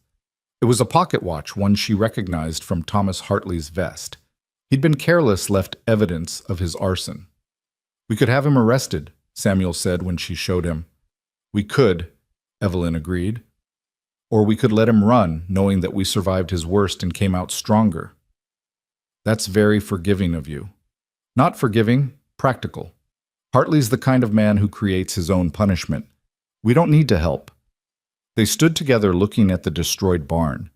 It would take months to rebuild money. They didn't have labor they could barely spare. But neighbors were already talking about a barn raising, and old Pete was calculating lumber needs, and Mrs. Holloway was organizing food committees. We'll rebuild, Samuel said. Better than before. Different than before, Evelyn corrected. But yes, better. He kissed her temple gentle despite everything. I'm sorry this isn't the life you expected when you answered that advertisement. Evelyn thought about those foolish dreams of romance and adventure, of a handsome stranger who would sweep her into a fairy tale. Instead, she'd found a grieving widower, a precocious child, and a ranch that demanded everything and promised nothing except more work tomorrow. No, she said, it's infinitely better. The barn raising happened 2 weeks later. The entire county showed up, even people they'd never met, drawn by the story of the bride from the station who'd married the grieving rancher and fought fire on her wedding night. By sunset, a new barn stood where the old one had burned, built by community and consecrated by hope. That night, as they stood on the porch watching Clara chase fireflies with the Henley children, Samuel pulled out another letter. But this one wasn't addressed to Sarah. What's that, Evelyn asked. Something I wrote this morning. He handed it to her, looking almost shy. My dearest Evelyn, she read aloud. Today I watched you teaching Clara to make preserves, and she laughed when jam splattered your nose. It was Sarah's laugh, but Clara's joy, and for the first time the echo didn't hurt. You've taught us that moving forward doesn't mean forgetting that new love doesn't diminish old love, that a heart can be broken and whole at the same time. I don't write to Sarah anymore. I talk to her sometimes when I'm alone, but I don't need letters to nowhere when I have love right here. Thank you for waiting on that platform. Thank you for following Clara home. Thank you for choosing us when you could have chosen anywhere else. Your devoted husband. I'm still getting used to writing that, Samuel. Evelyn was crying by the time she finished reading, but they were the kind of tears that watered good things. You found your words, she said. You gave them back to me. Clara ran up then, jar of fireflies in hand. Look, I caught enough to light the whole house. Those are for outside little bird, Samuel said, but he was smiling. Everything good's for outside, Clara declared. That's why we live in Wyoming. It was child's logic, but it made its own sense. They were outside people now, Evelyn realized. People who faced storms head on, who rebuilt what burned, who found love in the most unexpected places. Tell me the story, Claire demanded, settling between them on the porch step. What story? Evelyn asked. The one about how you came to us, about waiting and finding and choosing. So Evelyn told it with Samuel adding details she'd forgotten or never knew. How desperate he'd been that morning Clara disappeared. How he'd almost gone to the station himself but couldn't face the possibility of Clara not being there. How he'd known the moment he saw Evelyn teaching Clara to braid hair that their lives had changed forever. But you didn't say anything, Evelyn protested. I was scared, he admitted. Scared of hoping again, scared of losing again, just scared. Not anymore. Still scared, he said, taking her hand, but brave enough to be scared and choose love anyway. The fireflies rose around them like tiny celebrations, and Clara released her captured ones to join the dance. They sat on the porch of their fire-tested, community-built, love-sustained home, watching light triumph over darkness in the smallest, most persistent ways. We should go to bed, Samuel said eventually. Dawn comes early. Dawn always comes, Evelyn agreed, standing and pulling him up with her. That's the promise. They went inside Clara, chattering about tomorrow's plans. Samuel's hand warm on Evelyn's back, the wooden ring on her right hand and gold on her left, catching the last of the light. Behind them, the new barn stood solid against the darkening sky, built on ashes, but reaching toward stars. The first snow came early that year, October barely gone when white began dusting the mountains like flour on a baker's table. Evelyn stood at the kitchen window, one hand resting on the gentle swell of her stomach, watching Samuel and Clara work to bring the cattle closer to home. 6 months married, and she still sometimes forgot she belonged here, that the name Callahan was hers now, too. The discovery of her pregnancy had been typically understated. She'd fainted while making preserves. Samuel had caught her before she hit the floor, and Doc Morrison had been summoned with all the panic of a man who'd already lost one wife. But the doctor's prognosis had been cheerful. Healthy as a horse, he'd declared, and probably twice as stubborn knowing you, Mrs. Callahan. Claire had taken the news with the solemnity of a child given great responsibility. I'm going to be the best big sister, she'd announced. I'll teach the baby everything: how to milk cows, how to spot good preserving berries, how to know when Daddy's pretending he's not hurt so he doesn't worry us. That last observation had made Samuel flush and mutter something about children seeing too much. But he'd been gentler since then, watchful, in a way that might have been irritating if it wasn't so clearly born of fear. Now, watching them work together in the pre-winter light, Evelyn allowed herself a moment of perfect contentment. Then she saw the riders approaching from the east, and her hand instinctively went to the rifle they kept by the door. But as the group drew closer, she recognized the lead rider's distinctive hat. Marcus Briggs. Because of course he was. Some men were like bad pennies, always turning up when least wanted. Samuel, she called, stepping onto the porch despite the cold. Her husband looked up, saw the riders, and his whole body changed from relaxed to ready in the space of a heartbeat. He said something to Clara, who ran toward the house while he walked to meet Briggs, deliberately slow, deliberately calm. Mrs. Callahan, Briggs said, tipping his hat with mock courtesy when he reached speaking distance. Heard congratulations are in order, marriage and a baby on the way. How efficient? Mr. Briggs, Evelyn replied evenly. To what do we owe the displeasure?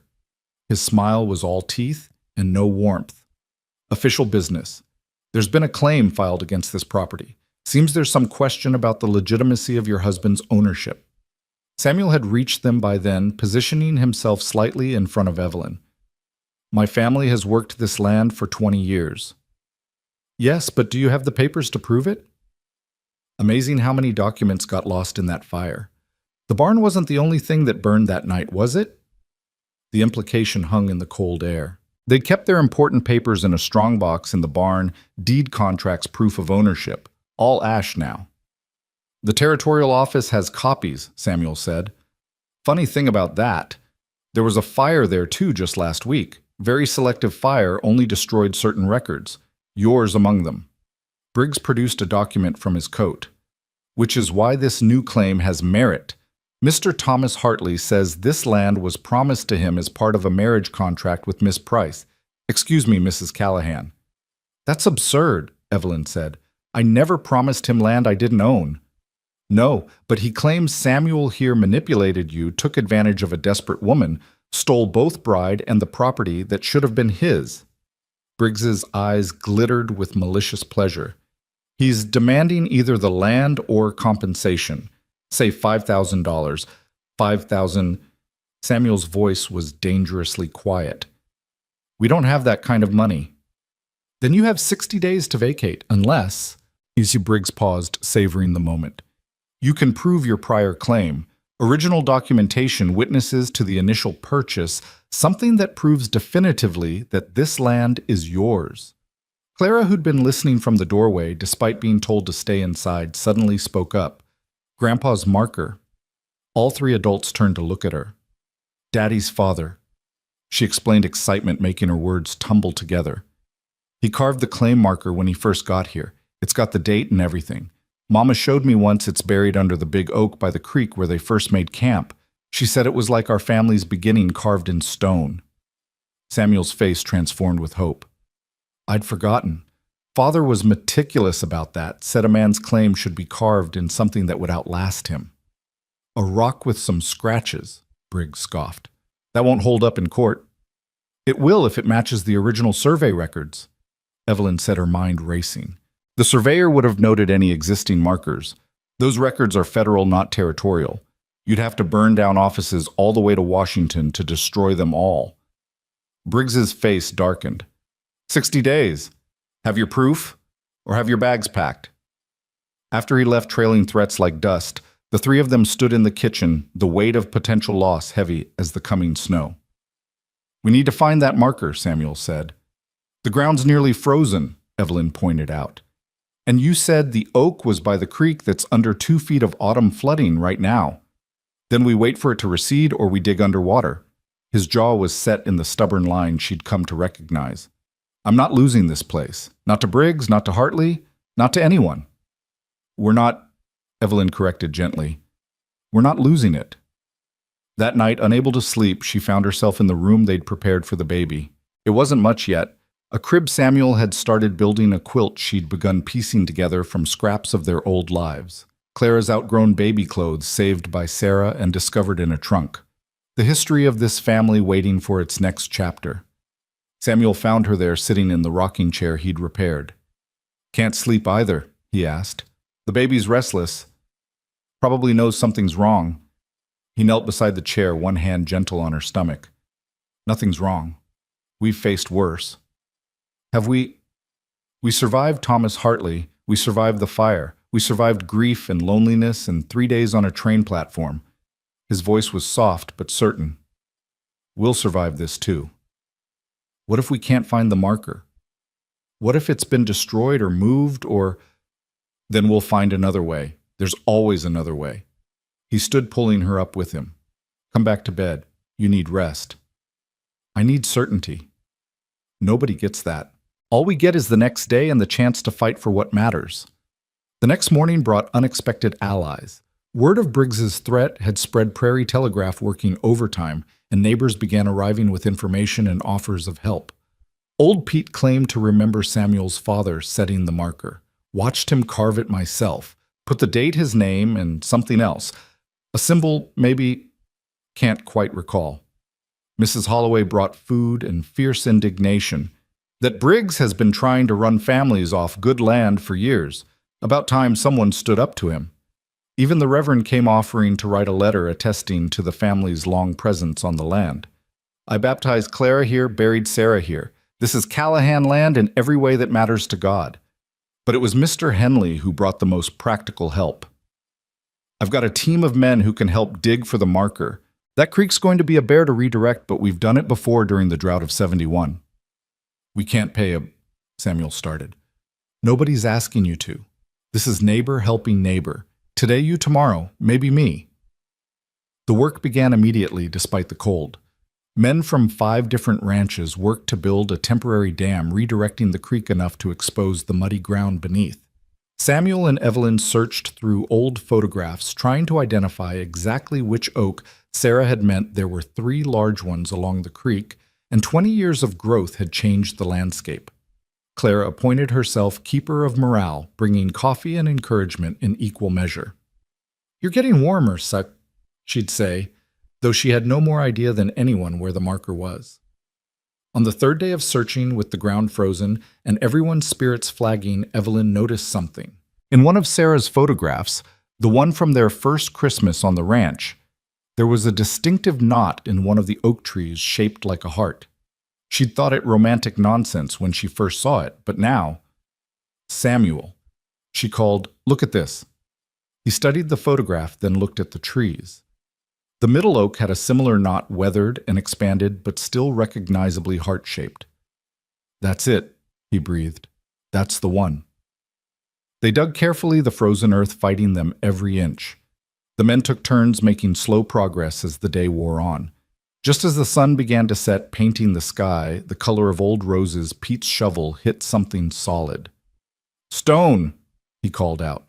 They excavated carefully, revealing a piece of granite the size of a dinner plate carved with clear, deep letters, Jonathan Callahan, October 15th, 1854, first claim.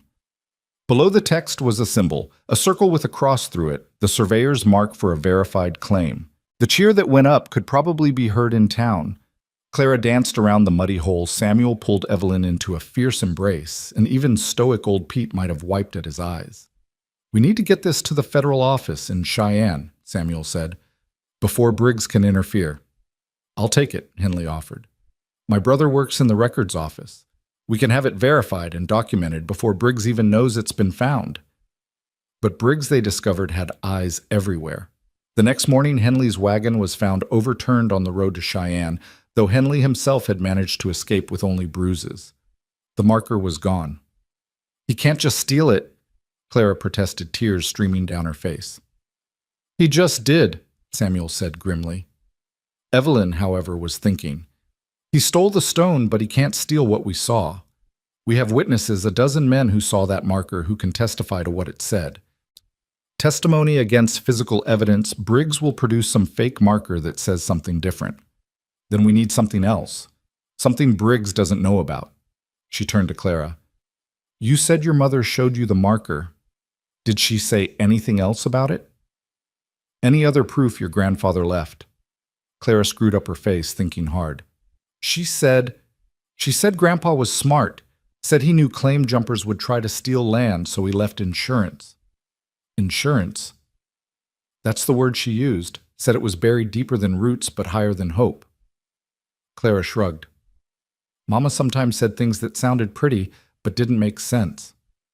Samuel, however, had gone very still. Buried deeper than roots but higher than hope. My father used to say that about faith, that you had to plant it deep but let it reach high. The church, Evelyn breathed. He buried something at the church. They rode to the small church in town, Reverend Morrison meeting them with concern. Of course you can look, he said when they explained. Though I don't know what you'd find.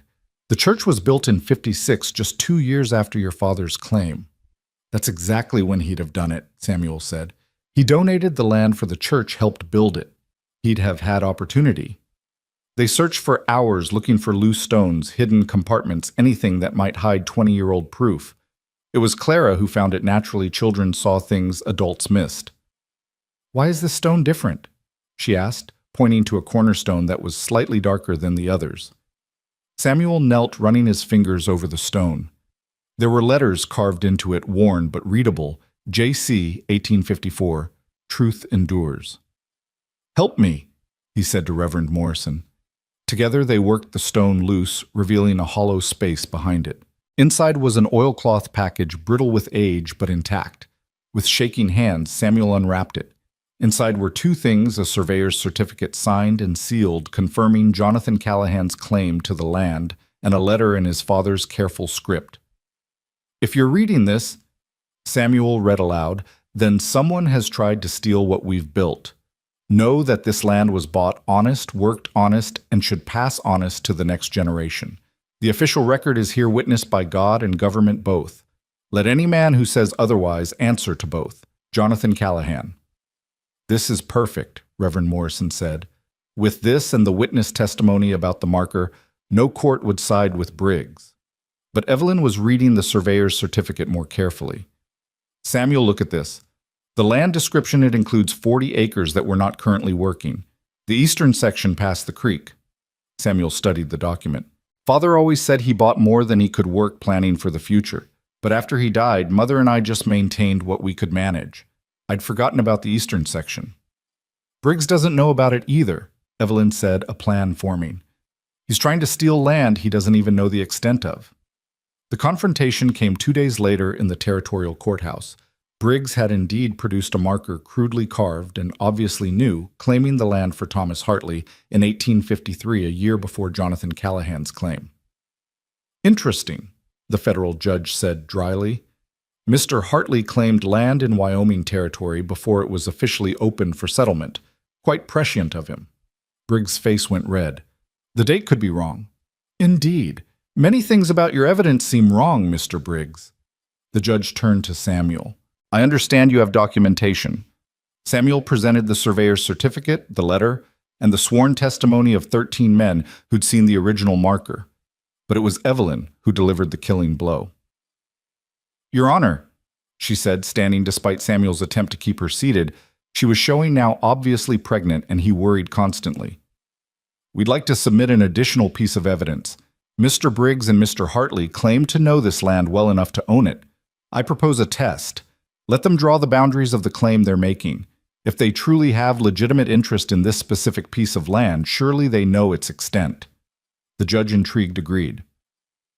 Briggs and Hartley huddled together, then drew a rough map that encompassed the main ranch buildings and the grazing land currently in use. Now, Mr. Callahan, the judge said, show us your understanding of your land. Samuel drew not just the developed land, but the entire original claim, including the eastern 40 acres. He described landmarks, water sources, the location of the original marker details only someone who'd lived on and loved the land could know. Furthermore, Evelyn added, I'd like to point out that Mr. Hartley sent letters to multiple women, myself included, promising marriage and land he didn't own. This is simply his latest attempt at fraud, now aided by Mr. Briggs for reasons I can only assume involve money or spite. She produced her original letters from Hartley, plus 2 more sets from women she'd contacted in other territories, all containing identical promises and lies. The judge's decision was swift.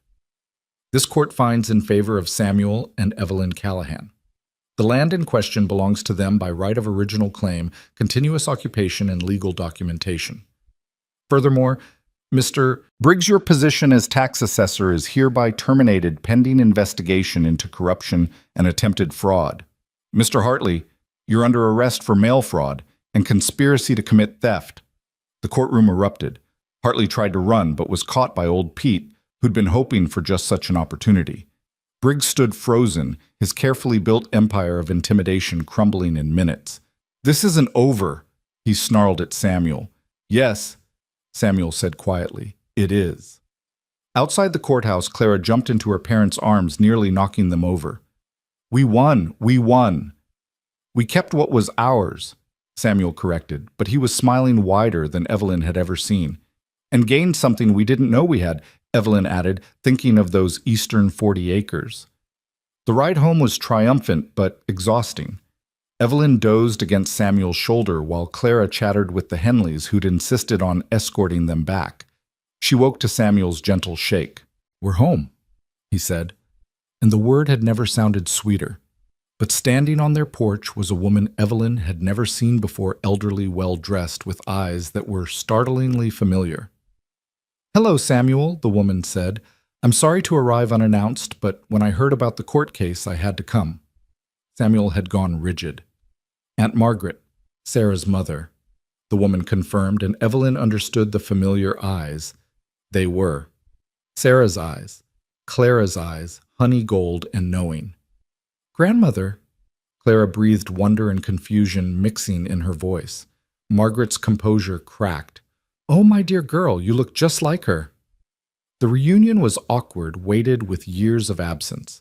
Margaret had disapproved of Sarah marrying a rancher, had cut contact when Sarah refused to return to Boston. She'd learned of Sarah's death months after the fact, too late for the funeral, too proud to come grovel for forgiveness. But I've been following your struggles, she said over coffee, that Evelyn had somehow managed to make despite exhaustion. The newspaper in Cheyenne carried the story about the bride from the station who saved a failing ranch. When I realized it was Samuel's ranch, Sarah's home, I knew I had to come. Why now? Samuel's voice was carefully neutral, but Evelyn could see the tension in his shoulders. Because I'm old and tired of being proud and alone, Margaret said simply. Because I have money that could help and no one else to leave it to. Because I want to know my granddaughter before it's too late. She produced a bank draft that made Evelyn gasp. This is far too much. It's what Sarah would have inherited, what she gave up to follow her heart. Margaret's eyes filled with tears. I was so angry that she chose love over comfort. But looking at this place, at what you've built and rebuilt and fought for, I understand now. This is what love looks like. Not grand gestures, but daily choices to stay, to work, to hope. Clara, who'd been unusually quiet, suddenly spoke. Mama talked about you. Said you smelled like roses and read her stories about princesses. Margaret broke down completely then, and it was Clara who went to her small arms, offering comfort to the grandmother she'd never thought to meet. You can stay, Clara said firmly. We have room.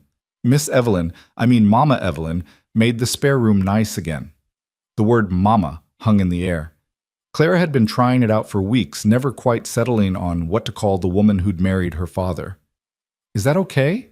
Clara asked Evelyn. Mama Evelyn. Since I'll need to teach the baby the difference between you and Mama who died. It's perfect, Evelyn said, her voice thick with emotion. Margaret stayed for a week. That became a month, that became a permanent arrangement. She took over the household accounts, freeing Evelyn to focus on her expanding preserves business and her expanding belly. She taught Clara the things Sarah hadn't lived long enough to teach embroidery poetry, the proper way to set a table for company. Not that we have much company, Clara pointed out. That will change, Margaret predicted. She was right. As November deepened into December, the Callahan Ranch became a gathering place. The success against Briggs had made them symbols of resistance against corruption. People came for advice for hope for Evelyn's preserves and Margaret's Boston wisdom and Samuel's quiet strength.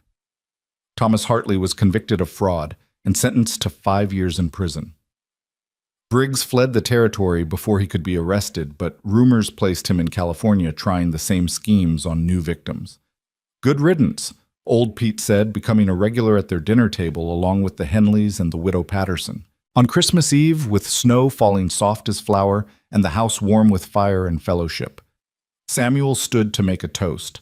The parlor was full neighbors' friends, the family they'd chosen and the family they'd found. A year ago, he said, this house was silent. Clara and I went through the motions of living without really being alive. Then a woman got off a train with nowhere to go and everything to give.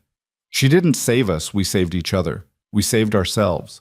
But mostly we learned that family isn't just about blood or promises or even love.